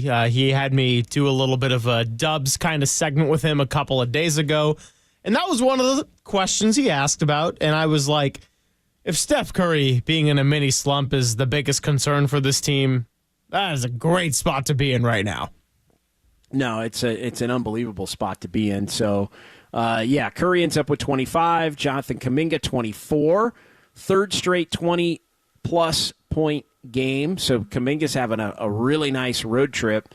And the 16th of the season. We don't even talk about the double digits, 39 out of 40 or whatever the heck it is. We don't even talk about double digits because this guy's been getting 20-plus on the regular here for the last 6 weeks or so. And his lesser games, his baseline games are the games where he's scoring like 14 points. Klay Thompson started for the first time since before the All-Star break and had 14 points. He made 4 threes, all of Klay's points in the second half. Draymond Green, low-key a rebounding factor tonight with 13 boards. He's had 10 or more in consecutive games. And Brandon Podziemski missed the first game for him this season due to an injury, right knee soreness for Podziemski, and he didn't play in this one. We'll see Warriors didn't seem to be too concerned about it in the pregame press conference with Steve Kerr. And then, of course, Andrew Wiggins missed his third consecutive game due to the personal reasons / family matter. And, again, we just wish all the best to Andrew Wiggins and hope that he can return soon. So some final thoughts from you, Greg, before we call it a night. We'll hit a couple in the YouTube chat, and then we will reconvene tomorrow, 10 a.m. until noon, our stream-only, podcast-only version of Just Dubs here for KNBR, the sports leader. Man, you took that item off of my list. Thank you very much. Housekeeping, YouTube, Twitch, X, Twitter. It's Twitter. Anyway, that's where we're going to be. That's where our shows are going to be this weekend. Tomorrow morning at 10 a.m., still keeping that 10 a.m. slot, and then probably around 3 p.m., maybe a little bit before then on Sunday after the Celtics game. You can find us there as well. We'll make sure that if you go to our YouTube page, that live stream will be preset as it is always. So once it goes live, you will be able to know. Pretty sure you can actually say that you're waiting too. So you'll get notified. And other than that, it was a no excuses kind of night. And the Warriors certainly embraced that after a couple of timeouts. Yeah, a couple of things I wanted to get to here in the chat. Erwin Kwong still waiting on JD to get a ficus in the home studio corner here. Or I think JD's corner shelf got lost during shipping. Yeah, there've been a lot of things being shipped out this way for the home studio of late. Yes, the priority went down the list a little bit of the ficus. I don't know if it's not going to be a ficus. I don't think it's going to be a ficus, but the corner shelf is coming. I can guarantee you that. Paul chimed in and said, and I noticed this, Steve Kerr took a 17-footer during a timeout. That was the first of the two timeouts before the angry timeout. I don't think I've ever seen a coach do that before. I can't remember ever seeing a coach do that before either. And we had a few people saying, did he make the shot? Greg, do we know if he made the shot or not? It was unvisible on the television feed that we had as to whether he made the shot or not. Do we know if he made the shot? Kyle's telling me yes, although my guess was going to be no because the camera just had it on Steve Kerr. Okay, right. Well, again, if you're the camera person, you're not thinking that anybody's going to do that because it never happened. So you're probably, you're thinking, all right, we're going to break. I got a quick shot and then I can relax for a couple of minutes before getting back to work. Jimbo Moses Moody playing flawlessly. Dude is long, all the tools, smart. Couldn't agree more. And it's going to be interesting. Erwin, I think Moody's better play attributed to his body maturing to NBA levels. I think that's a good point. I think he's worked on his quickness, and I'll be interested to see if he addresses that because he does look like his foot quickness is a little better. Greg, I wanted to run this one by you.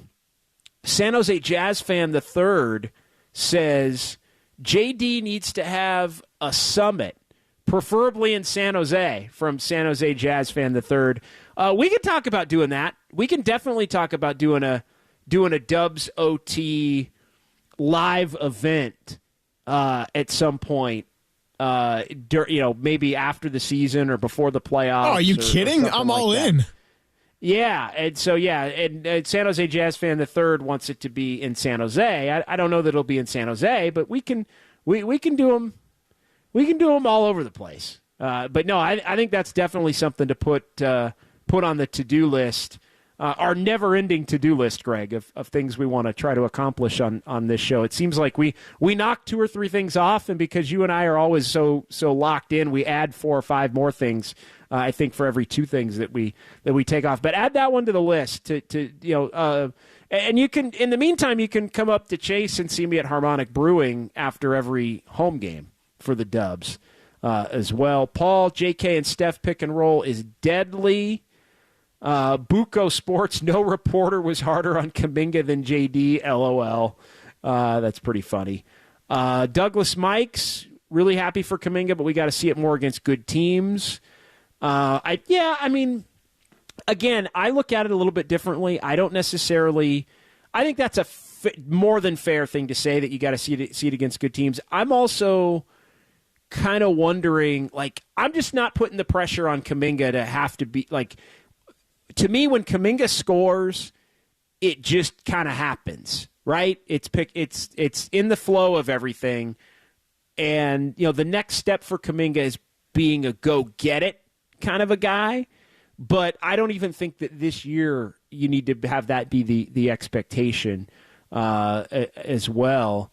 From the land of the hell, it appeared Kuminga screwed up, not Draymond, going back to when Kerr kind of lost his bleep. I just think it was everybody, honestly. I don't think it was say that again, Greg? Oh, wow. Yeah, I was going to hold the news, but it seems like it has just reached the YouTube chat, so I couldn't hold it any longer. The San Francisco Giants have just signed Matt Chapman to a 3-year deal for $54 million with 2 opt-outs in it. This comes via John Heyman and our guy John Curley. So if two Johns say it, right, John? Wow, that's a big deal. And look, I know that the Giants are trying to figure out what their infield was going to look like, and was Davis going to fit, and Luciano, and Casey Schmidt, and all that. How's all that going to fit? Well, Chapman's been the guy that's been on the radar for a while, and a guy that obviously playing with the A's and with Bomel is somebody that Bomel wanted, and so they get him. John Heyman says, JD, we cannot keep up tonight, but Russell Westbrook has also just fractured his left hand, according to the team. Yikes. Well, that's not good. That's not good. There's a lot of stuff going on there. So, yeah, good stuff tonight as well. I mean, there's part of me that's like, should we just keep going and just 808 KNBR, your reaction to the Matt Chapman reported signing. Does this change your vibe for Farhan Zaidi and his ability to deliver? I mean, big name players back to the Bay. I'm half kidding. Greg, you get a vote on this as well, and Kyle. We're going to take a break. We're going to leave the phone lines open for the break and see what happens. Yeah. Okay. If it's dry, we'll do a quick outro and get on out of here. Okay. 808 KNBR, if you want to react to the Giants signing Matt Chapman, does this make you feel any better about what's been a pretty poor couple of off seasons for the Giants? Let us know. We'll take your calls. If not, we'll come back and we'll call it a night. Dubs OT with JD here on the Sports Leader. Yeah.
This is the flagship of Giants baseball.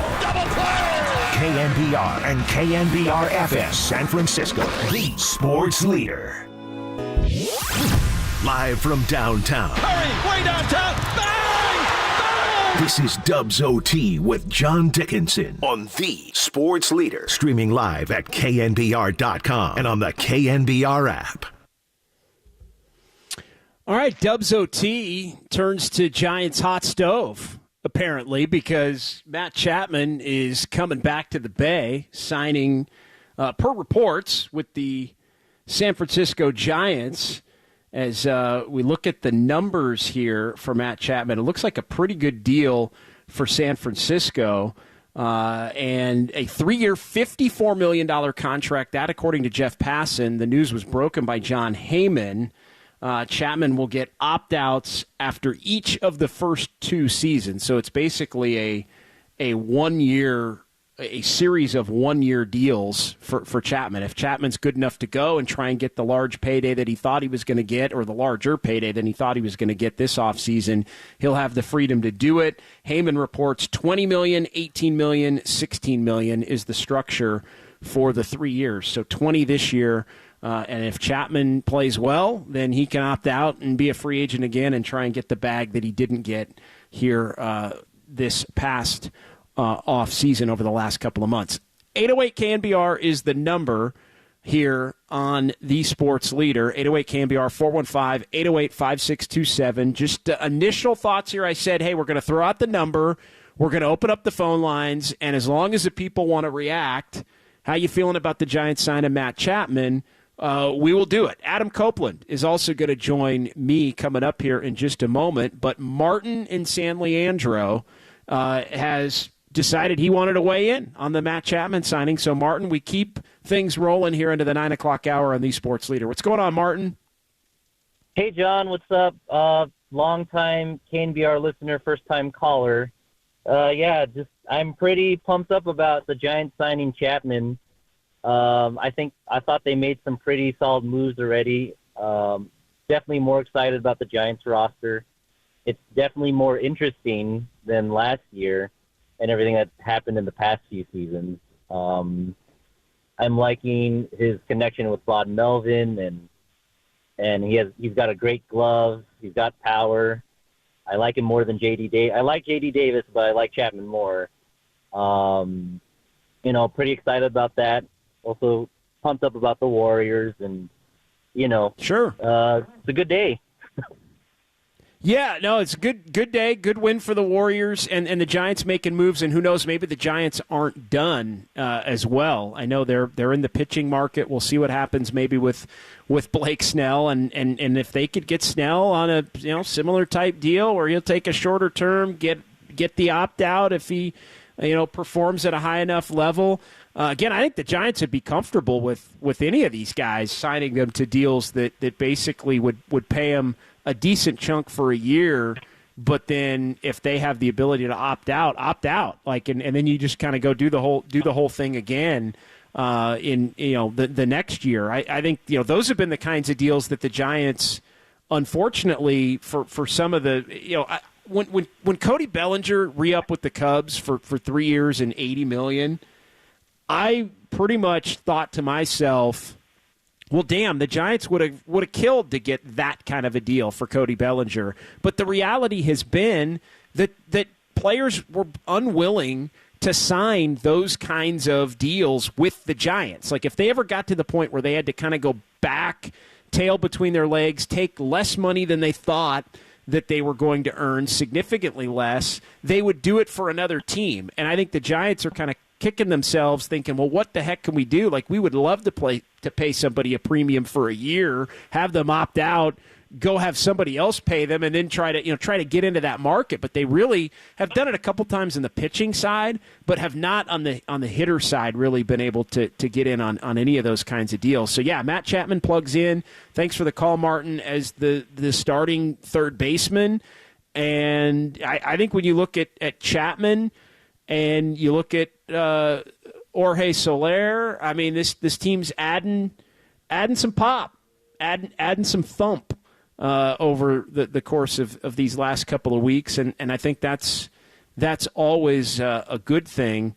And you look at Chapman, he's going to be 31 coming up here in April, and somebody that Bob Melvin knows and loves from his time managing him, going back to when Chapman came up in 2017, 18, 19, 20, and even 21 before Bo Mel ended up in San Diego for the last couple of years. But you look at Chapman, who was sent after 21 to Toronto, spent the last couple of years in Toronto, and Chapman, 17 home runs last year, 39 doubles last year for Chapman, hit 240, and the batting average has not been there, but the doubles numbers, the home run numbers have been there, and he's somebody that is a Gold Glove caliber player and has won a couple of Gold Gloves, including 2021 with the A's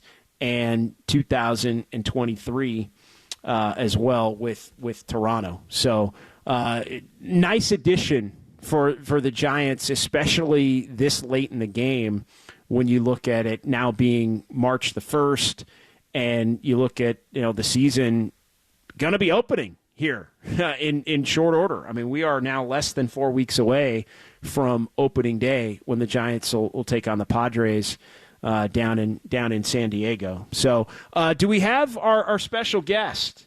Do we have our special guest? All right, let's bring in Adam Copeland, co-host of Tolbert and Copes here on KNBR, the Sports Leader. What's going on, Copes? How are you feeling about this thing, man? Right as we were about to call it a night, we get the news from John Heyman, which, I don't know about you, but anytime I get the Giants breaking news first from John Heyman, I think, is this real? Is it not? But others have followed suit. It is real. Matt Chapman is coming back to the Bay, and it looks like a pretty good deal for the Giants. 3-54, but it basically could be 1-20 if Chapman's good enough to opt out, which he's going to be hoping, and I think the Giants are going to be hoping that he is good enough to opt out, because that means he's having a hell of a year for the Orange and Black. Yeah, man. I mean, all of a sudden, Giants fans might be okay with some opt-out deals. Right. I mean, this is a move that, and I'll tell you what, it's been a frustrating week for me as a Giants fan, because I'm, for the most part, I think this a pretty positive guy, and I think that's mistaken for, you're giving a pass to the general manager and the ownership. No, I've just watched baseball for a long time. I love baseball, and I understand that there are seasons and there are unknown pieces that come into a baseball season that don't apply to other sports. Football, you're not going to have a Cody Ross come out of nowhere and lead you and your team to a championship based on you trying to block another team from getting him. Spots are too valuable on a roster in a football team. A basketball season doesn't have a guy come from the G League and then lead the league in scoring or win the Cy Young in the way Tim Lincecum did. The 2010 Giants opening day roster featured Benji Molina behind the plate. Todd Wellemeyer was the fifth starter. I think John Bowker was the opening day right fielder that year. They won the World Series. In 2002, David Bell was the opening day second baseman because Jeff Kent fell off his truck. Ramon E. Martinez was starting at third base. You can never account for which players make the jump and start to develop and understand the game of baseball. The game is getting younger, which is why guys are getting fast-tracked to the major leagues. And that's why a deal like this, where people are looking at it, I think, and even today I was thinking to myself, maybe a Matt Chapman deal is a weird one, and I was thinking that because J.D. Davis had a nice tank today. So I was thinking maybe he is the third baseman, right? Maybe Nick Ahmed is a nice backup defensive piece. Maybe Casey Schmidt figures it out a little bit. Matt Williams is a guy who came up, Giants fans remember, a couple of times and couldn't hit a curveball, had to go back down and figure it out, move from short to third, and then his career kind of took off. It takes a minute to develop. Baseball's a craft game. It's not just athleticism. It's something that has to be played. And so a guy like Matt Chapman, who is universally revered as the best defensive third baseman in all of baseball, even by a guy like Nolan Arenado, says, yeah, that guy's better than I am, or he was at least when they were kids and they were playing together as freshmen and seniors. Matt Chapman, with the opt-out years, this is a positive thing. One, the deal goes down in value after each year. I believe it's $20 million, then $18, and then $16, or something like that, is the way it breaks down. If he opts out after the first year, it means he had a fantastic season. It also does not prevent you from a guy like J.D. Davis or development from a guy like Marco Luciano or Casey Schmidt from continuing to get at bats. I think the Giants have made several moves this offseason despite the frustration of fans for not landing, quote, the big name, which, By the way, they landed the biggest offensive priced free agent they've ever signed in franchise history in Jung-Ho Lee this offseason at $113 million. I think they've made several moves that made them a better team, and I think this move helps them. Defense and pitching is where they need to lean, and I don't think this blocks them from any development. This is all positive in my mind.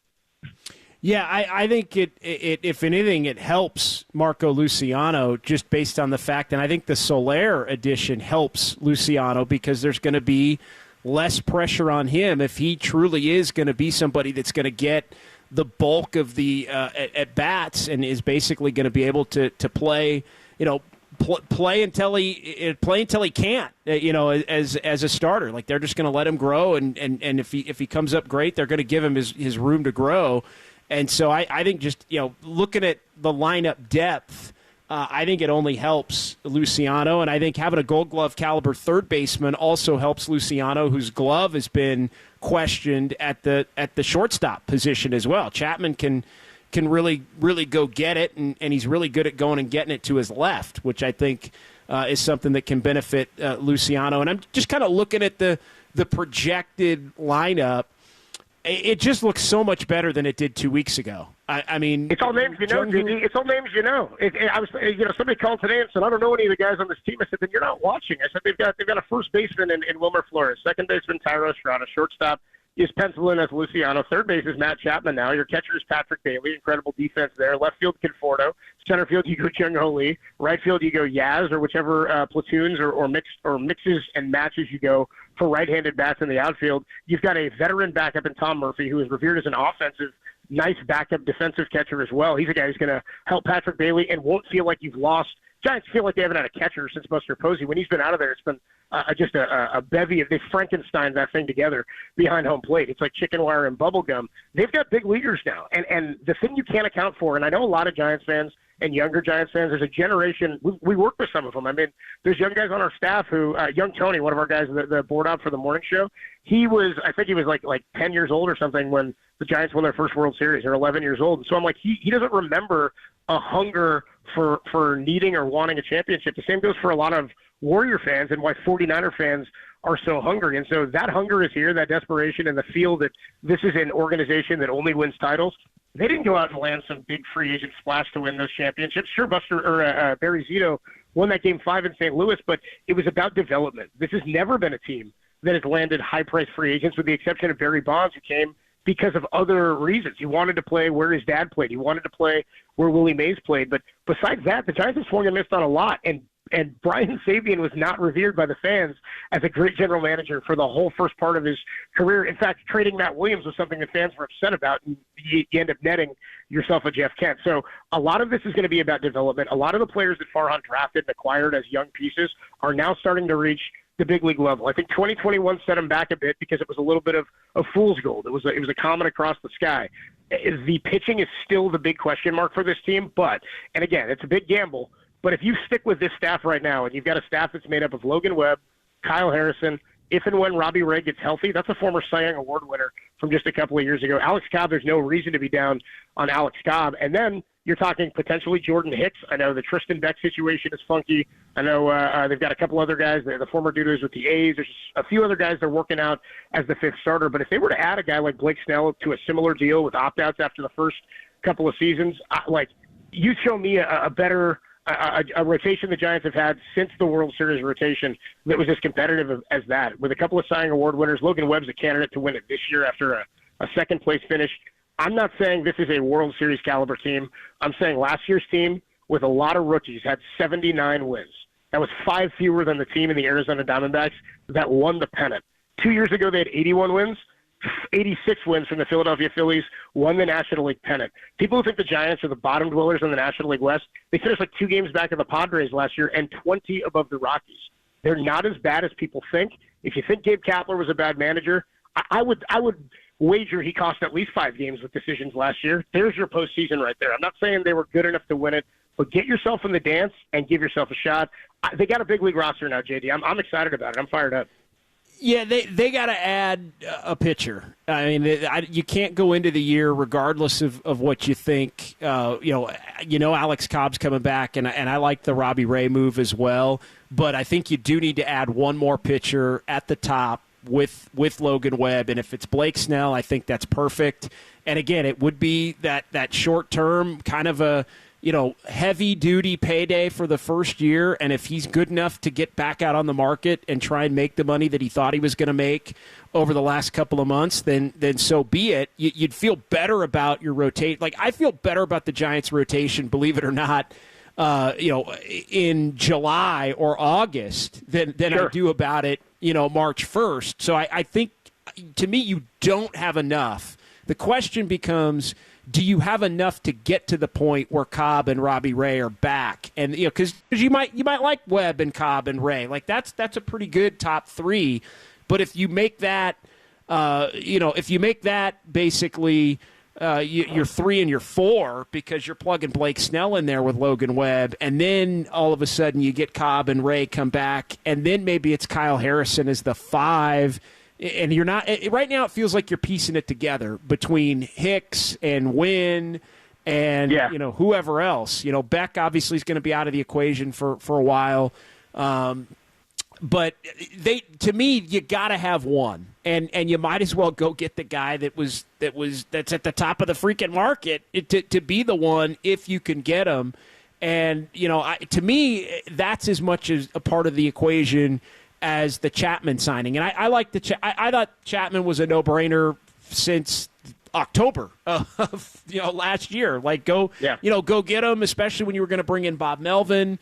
Like, it just makes too much sense. And Chapman's one of those guys that's he's a really serious player. He's a hard worker. He's kind of a tone setter, and even was as a younger player. And even though he's going to be 31 here coming up at the end of April. But I like the Chapman move. I like the Chapman move more if we're talking about Blake Snell tomorrow or Monday or at some point here in the next week. By the way, Susan Slusser of the Chronicle, just want to keep you updated on this.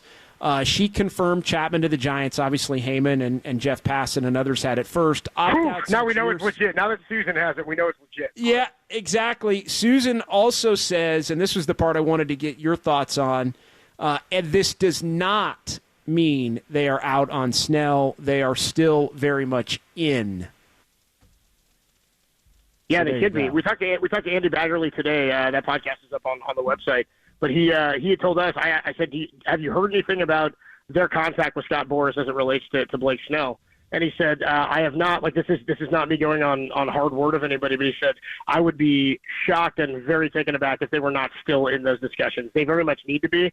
And I know that they thought they could, when you have options like that, you have lottery tickets in Tristan Beck and Keaton Wynn. You have pieces that you go, maybe we can figure this thing out. Maybe we can end up with a Kurt Ainsworth in 0-2 or a Ryan Jensen who won 12 games before the All-Star break, right, as a rookie. Like, if you can get that out of your 5th starter for a while, that can carry you to the point of the season that you're talking about, JD, where maybe teams who fall out of it make somebody available. Maybe somebody in your minor league system shoots their way through and becomes an asset or a weapon. I mean, that happened.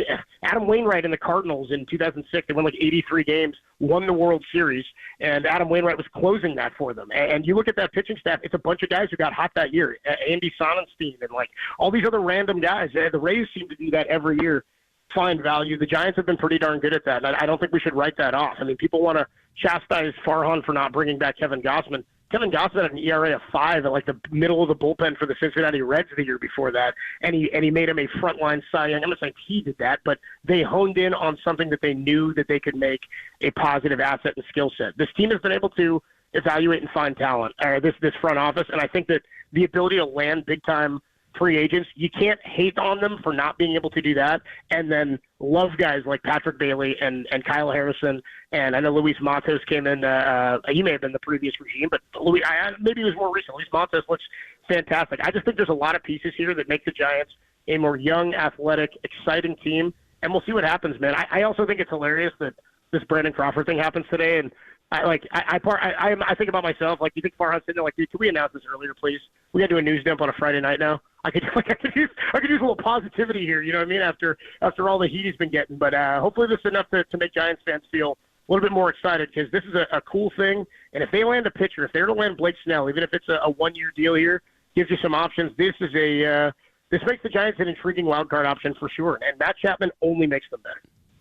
No, and that's what the name of the game is. I mean, the name of the game is just try to get in. There's so many spots now in the 3 wild cards and all of that. It's never been more just get in and see what happens. And the Dodgers are loaded. Everybody knows that. But you know what? The Dodgers struggle when they have to play the short series, and that's just reality. And it doesn't have to necessarily be the Giants that are the team that takes them out. Somebody could take them out, and then it becomes really wide open as you get into it. But to me, there's so many spots that a team like the Giants should never play any season like they aren't trying to get one of those 3 wild cards at a minimum. I'm not saying the division's off the table for good. It's probably off the table for this season, but as far as the many spots to be able to get in, why couldn't they be better than the Padres? Why couldn't they be better than the Diamondbacks? Why couldn't they be better than a number of other teams? They were closer than people think last year, man. It was closer than people think, and don't forget, fans wanted to buy at the trade deadline because they were in the mix. They were around. Weren't they 2 back of the Dodgers or something? And then they came out and I think they just totally crapped the bed. But they were in it. Tom and I were talking dude, you sweep the Dodgers, you could be in first place, and then that's not really what happened. No, they were in it. I mean, they were in it till they were in it into August. Mathematically, but they were really into it into late. Yeah, they were mathematically into it in the first week of August, but they were end of August, but they were really in it, playing better ball. In the middle part of the season. It kind of ended. It was the middle of August again. It was really the Tampa series, I thought. Texas came in and took 2 out of 3. And remember, it was wow, this is Bochy's new life. And the Giants won the finale on the Sunday on the Bailey homer. And then Tampa came in and kind of put it on them a couple of times. And then there was the infamous, Gabe Kapler, Wade Meckler, that whole thing. Hey man, Hey man, and that was it. Hey. That was basically it. That was the end of the. That was when they were unofficially eliminated, I think. I'll tell you when I knew it was over was when I went to a Cubs series on a Friday and a Sunday, and John Brebbia started both of them. That's when I was like, I think this isn't going to work out. I was like, I don't think this is going to play. He's starting 2 of these things. I'm gonna let you run, dude, because I know you got some calls on the line and people want to react to this thing, and Sasha will kill me. But I want to leave you with 3 things here. Number 1, our guy Derek Papa just texted me and he was like, dude, you should call in. JD's still live. And I was like, thanks for listening, bro. Really appreciate the love. Number 2, dude, JD, how you like talking baseball, man? Love it. Absolutely love it, man. I told you, there's gonna come a point. That was a shot. Just throwing it out. There's a point in which I've told you you're gonna have to tell me that I can't talk baseball. There's a point where I'm gonna be like, I want to do that show, I want to do that show, I want to do that show, and you're gonna be like, hey, easy guy. We'll get a lot of JD. We'll get a lot of JD from the bunker this year, from the ballpark after games. Everybody's going out. Make sure when you're going out, and I know you're going out. People say they're not. They're going out. People are going out. When you go out, swing by and say hi to JD. Third thing I'll leave you with, dude, F the Dodgers for life. See you next week, bro. All right, bro.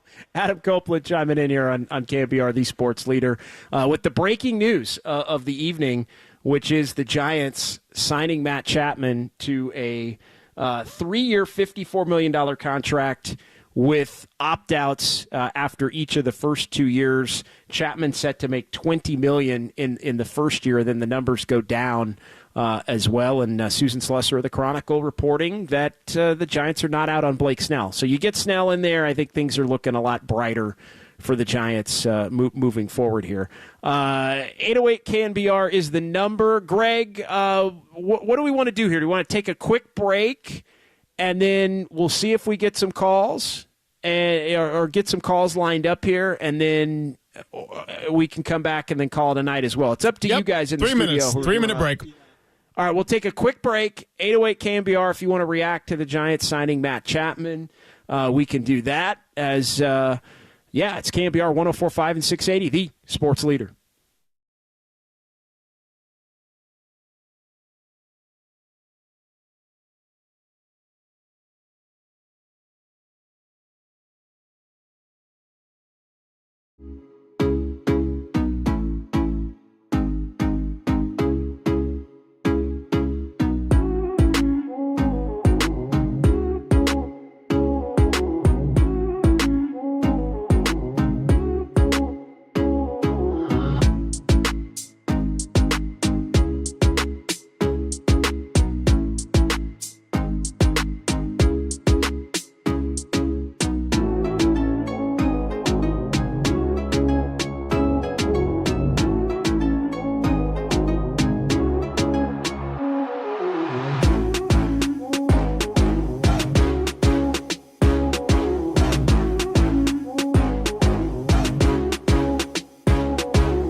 Dub Nation, this is the real and inside story on Warriors basketball. Dubs OT with John Dickinson continues. Streaming live at twitch.tv/thesportsleader.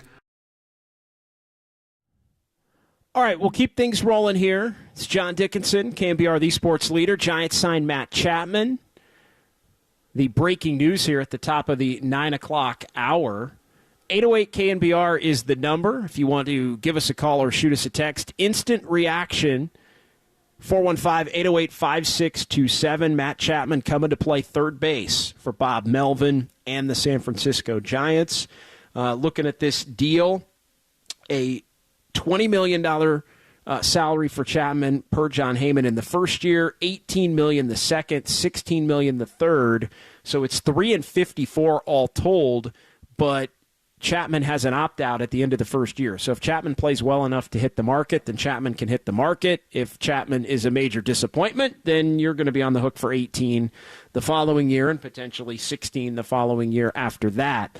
But all in all, the Giants do get a Gold Glove third baseman that has struggled somewhat with the bat as his career has gone on. Again, he's going to be 31 come April. I did want to read some text messages here, the Golden State Lumber and Building Materials text line. Also, let everybody know, 808 KNBR, if you want to react to this. If we do get some people that jump on the phones, we'll keep things rolling as we were scheduled to have Dubs OT until 9, and then right at 9 o'clock, this news broke, so we kept things rolling. Appreciate Adam Copeland for stopping by, giving his takes on all of this. But wanted to definitely get to some text messages here. 650, Chapman will fortify the infield defense. I don't believe that his hitting will do much to bolster the offense. I hope that the team isn't done making moves. They badly need a pitcher in the number 2 spot. And I think without a doubt, if you could add Blake Snell with Logan Webb, knowing that you're going to get Alex Cobb and Robbie Ray back at some point, that 4, if you're talking about back into the season, back third of the season, back half of the season, whatever it winds up being, to where you could have that 4, Webb, Snell, Webb, Cobb, Ray, that would be an excellent rotation with Kyle Harrison potentially as the 5, or Jordan Hicks maybe as somebody that I know the Giants are trying to give starter run to, who's been a high-level reliever at different points. So I think there's some flexibility there. Take some pressure off of Jelly potentially having to be in the rotation at the beginning of the year. Takes a little pressure off of Keaton Wynn, who's somebody that played a number of different roles for the Giants last year as well. So yeah, I think they can't be done. I think they're probably done in terms of position players when you start to look at up and down the roster. I think they're probably done as far as position players go, but they definitely can't be done in terms of pitchers and in terms of, in particular, a starting pitcher. No doubt about it. 559. Farhan did a great job diverting the Crawford comments by signing Chapman. 650 put it on a T-shirt. F the Dodgers for life. That's pretty funny. 707, does this mean J.D. Davis is getting moved? So maybe they get a starter that might be on the last year of the deal. Thanks for being on tonight. Appreciate that, 707. And it is, as Cope's got the shot on, it is a pleasure to be talking some Giants here on KNBR. For those that know me, I know Giants baseball. I'm not just a Warrior guy. I'm not just a Niner guy. I know Giants baseball, and I'm looking forward to talking a lot of Giants baseball here on KNBR over the coming months once the Warriors are done and we get into that 162-game grind. It is interesting what happens with J.D. Davis. I mean, he obviously, at least for the time being, gets moved to a bench role. But I think when you look at – I think he is somebody that could be on the move in terms of possibly a trade. If somebody's looking for a right-handed corner infield bat with a little bit of power, I think he could be somebody that you could use to maybe add to another place on the roster. Because, yeah, Chapman is going to come in, and Chapman plays. Like Chapman's a guy that you look at him. He's a gamer and somebody that you're going to want to have out there a lot. And you just look 140 games last year, 155 the year before, 151 the year before. 156. I mean, Chapman, he plays. I mean, it's like he does not miss time. When you look at his full seasons in the majors, and the only time that he did was the 60-game campaign when he played in 30 of the 60 games back during the pandemic. And so, you look at Matt Chapman, he's somebody that you just put out there at least 140 times, and he just gobbles it up there for you. Looking at some of the projections for Chapman, as far as the Baseball Reference projections, they've got him hitting 21 home runs with 26 doubles, 233, 753 OPS. And then again, playing some excellent defense. 408 says, great signing. With a starting pitcher signing, I'm all in. With a starting pitching signing, I'm all in. And so, yeah, we'll have to see.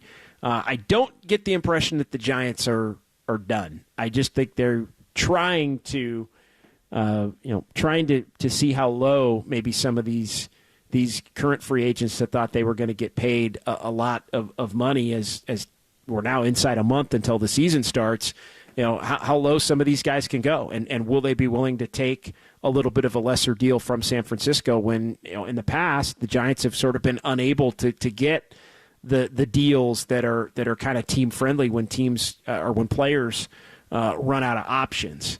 And so, they were able to do that with Matt Chapman. I think whether Matt Chapman ends up working out or not for the Giants, like it's low enough on the money spectrum in the grand scheme of things to where if it doesn't work out, so be it. If it doesn't work out, then it's not like you're paying hundreds of, $150 million to somebody over the next 7 years, right? You're 20 for this year is, I think, more than reasonable. I think when you look at the numbers for the following year, if he isn't good enough to opt out, it's 18 and 16, so it goes down over the next couple of years. So that helps your financial flexibility as well. Robert in Reading chiming in here. Chapman was a very good player for the A's, and Bob Melvin was the manager. Though I don't think he played very well in Toronto. He's a West Coast guy. I think this is a very good signing. by the Giants. And then the 408 also saying Farhan pulled the best rope-a-dope ever. Good stuff there. 808 KNBR, the number. A lot of people in the YouTube chat, and we've just kept the YouTube chat from Dubs OT rolling as people file in and tune in here on KNBR, the sports leader, with the breaking news here on the rainy Friday night. I mean, we were about 30 seconds, Greg. We were about 30 seconds from ending the night when the news broke, and I'm glad we were able to get it in. I'm glad we were able to get Copes in. Otis Bird III, JD's versatile. JD's versatile. Yeah, JD's extremely versatile. David Y. Snell, please. UC Steve, this is funny. UC Steve, Farhan is somewhere in the city doing his Kirk Cousins impression. You like that? You like that? Yeah, again, can't be done, though. You like that? You can't be done. Thank you, Greg, and thank you, Kyle Haar, for making sure we had that ready to roll. But, look, I think it's a solid signing. I think it's an absolute solid signing by the Giants. I think it does. There needed to be some kind of name brand player that the Giants were going to be able to sign. And they've really signed two of them. I mean, Jorge Soler's put up some numbers in the big leagues, and that's a guy that's projected to hit 30 bombs, this season. And so, you start to look around the diamond, and, are the Giants a playoff team? No, they're not a lock playoff team by any stretch. But can they put themselves in the conversation if they add another pitcher? I think they should have a pretty good bullpen. I know they're trying to improve their defense with Jung-Hoo Lee, now with Chapman. They're going to have to make up for some projected deficiencies, possibly with Marco Luciano playing shortstop. But you just look at the project. You look at Jung-Hoo Lee, you look at Estrada, Wade, Soler. You still have Conforto, Chapman, Yaz, Bailey, Luciano. I mean, that's not it. I'll say this: it looks better than it did a couple of weeks ago. It looks significantly better than it did a couple of weeks ago. It looks better with Murphy and Davis and Flores and Slater coming off the bench, and we'll see what happens. I do think J.D. Davis is somebody that potentially could be on the move now.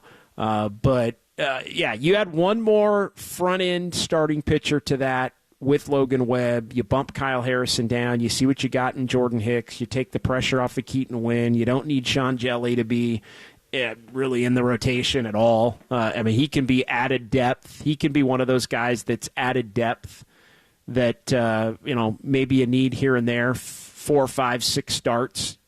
But when you need somebody, maybe he has to pitch a little bit more with Cobb and Ray, who are going to be out. With Ray obviously recovering from the Tommy John surgery from back in May a year ago in 23, and then Alex Cobb having that hip surgery right around Halloween. So that is something that we're going to have to keep an eye on as far as how the Giants ultimately react, and the reports of the evening are that they are not done. So let's get to Roy in San Leandro here on the Sports Leader. What's going on, Roy? Hey, how's it going, JD? I'm doing well, my man. How you been? Good. Not too bad. Hey, look, it's always great to listen to you, man. I just wanted to say, that was a great move. That was a great move the Giants got. They got Chapman just at the right time. But I just wanted to say, with Davis, they could always use him as a middle infielder. They could use him because when he was with the Mets, he played a little short. He doesn't have the range of a shortstop, but he plays short. I don't know about second base, but, it's good to see that the Giants are trying to bring in some hitting because, from what I've seen, you can't really depend on Luciano because it just seemed like to me that he hasn't learned how to hit yet. Yeah, you couldn't have Luciano have the expectation for Luciano be that he had to be a carrier. Like, I like Luciano, Roy, a lot more as somebody that's going to be hitting 7, 8, 9 in the lineup, and not somebody that you feel like you have to hit 5th or 6th because you don't have it in other areas in terms of the overall lineup depth. And as I'm looking at it, you got enough quality hitters and guys that have done things in the big leagues and left-right balance to where now you can kind of let the youngster play a little bit and stretch his legs and make some mistakes and learn more at the big league level. The only way you can allow a young player to learn at the big league level is if you're good enough to carry that guy being in your starting lineup on a night-in, night-out basis. And I think the Giants are closer to that with not only Chapman, Roy, but also Soler, who's a bopper. Soler's going to hit some bombs for this team this year. Oh, yeah, it's no question about that.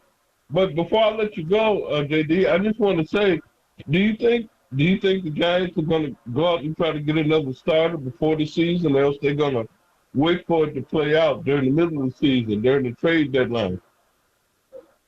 I think they have to do it, and I think they have to do it now. And I think Blake Snell's the guy. Like, make this a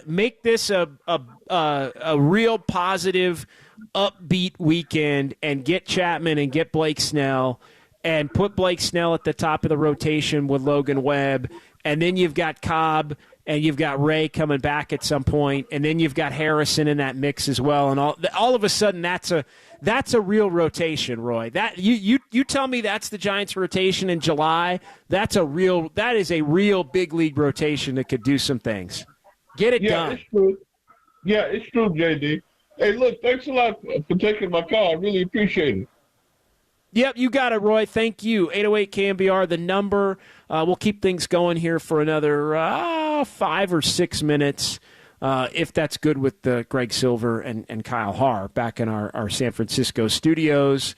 JD, what did they pay Jock last year? $18 million. Paid him $18 million last year. 707, Chappie Gold Glove with the Blue Jays. A couple other people chiming in as well on the text line as well, the Golden State Lumber and Building Materials text line. Yeah, I think Jock was an $18 million player, if memory serves, last year. And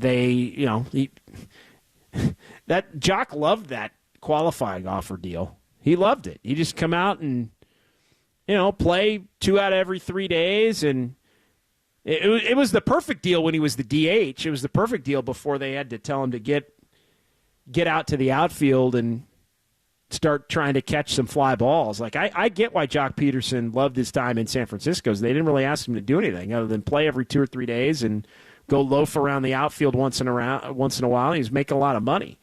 Like, that's a low key, and I know he's a local guy, and you wish him the best and all that. But the Jock Peterson not being around is actually going to be low key addition by subtraction, believe it or not, because that was he was just kind of a loaf for this team over the last couple of years. He ends up signing with the Diamondbacks going back in about a month or so ago.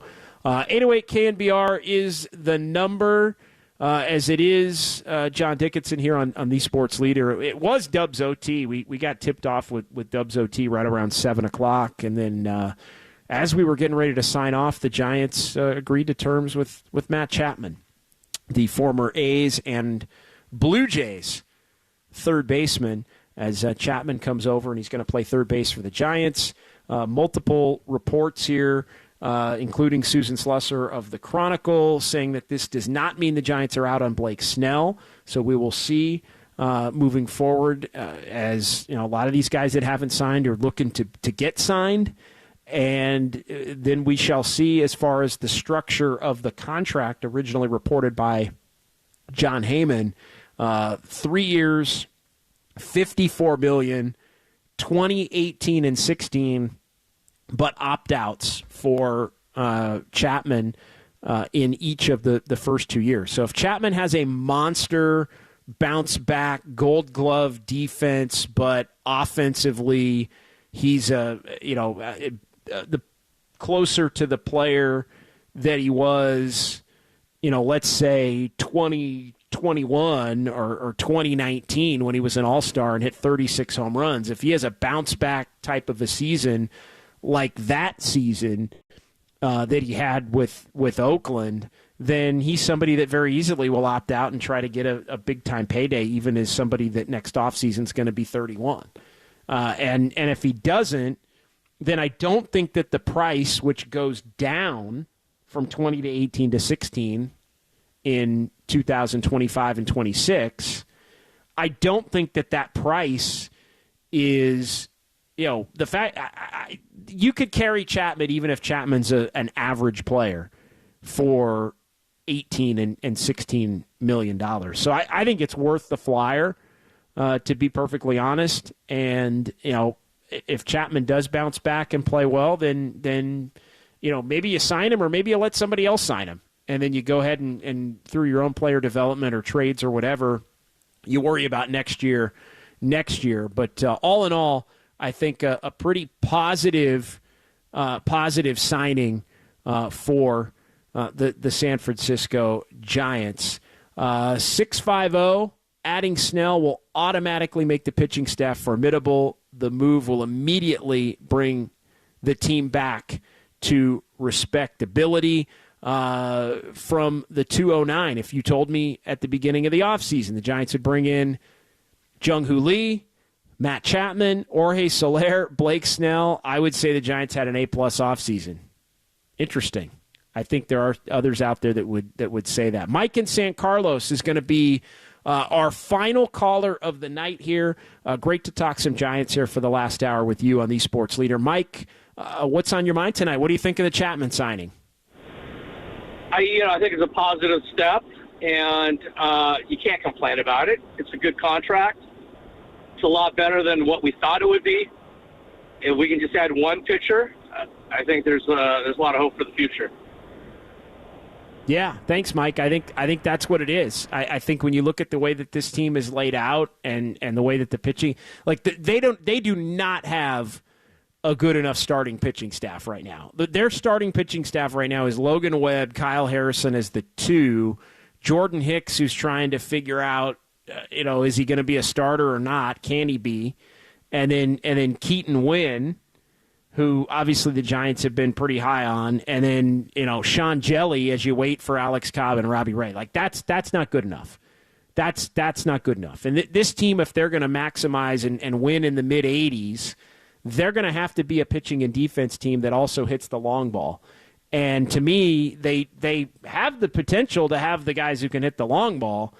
I'm not sure that they have, at least at the beginning of the year, the pitching and the defense, and I'm not sure they have enough to bridge the gap to when Alex Cobb and Robbie Ray would be coming back in the middle and toward the back end of the season. You got to have one more, and if you can have an elite Cy Young pitcher and Blake Snell, then to me, you absolutely go do it. All right, that'll be it for tonight. I want to thank Greg Silver. Greg, you the man. Appreciate you. We're going to have the quick turnaround. It's going to be an hour quicker than Greg Silver. It was going to be tomorrow, 10 a.m. to noon, just Dubs, YouTube only, as we talk some Warriors, YouTube, Twitch, X, Twitter, all of that. Live stream show from 10 until noon, and then we're back on Sunday with Dubs OT following the Warriors and the Celtics. Again, another one of these YouTube video stream podcast only shows. So for Greg, I'm JD. Thanks to Kyle Haar as well. Thanks to Adam Copeland for jumping in with the breaking news, and the callers and the texters and everybody watching here on Dubs OT on the YouTube stream. We appreciate you. We'll talk to you tomorrow. KNBR 104.5 and 680, the sports leader. Kuminga soaring! Oh, man! The rim, the whole goal is still shaking. This dude is a skywalker. That's just like making a game winner. Pocket three. Curry three. Some days I think about like homework in school, but then, I got to look and I don't have it. I love it. I love that guy so much. But Grant Williams got to stop it. Draymond is like fish sauce. Big, fat dub.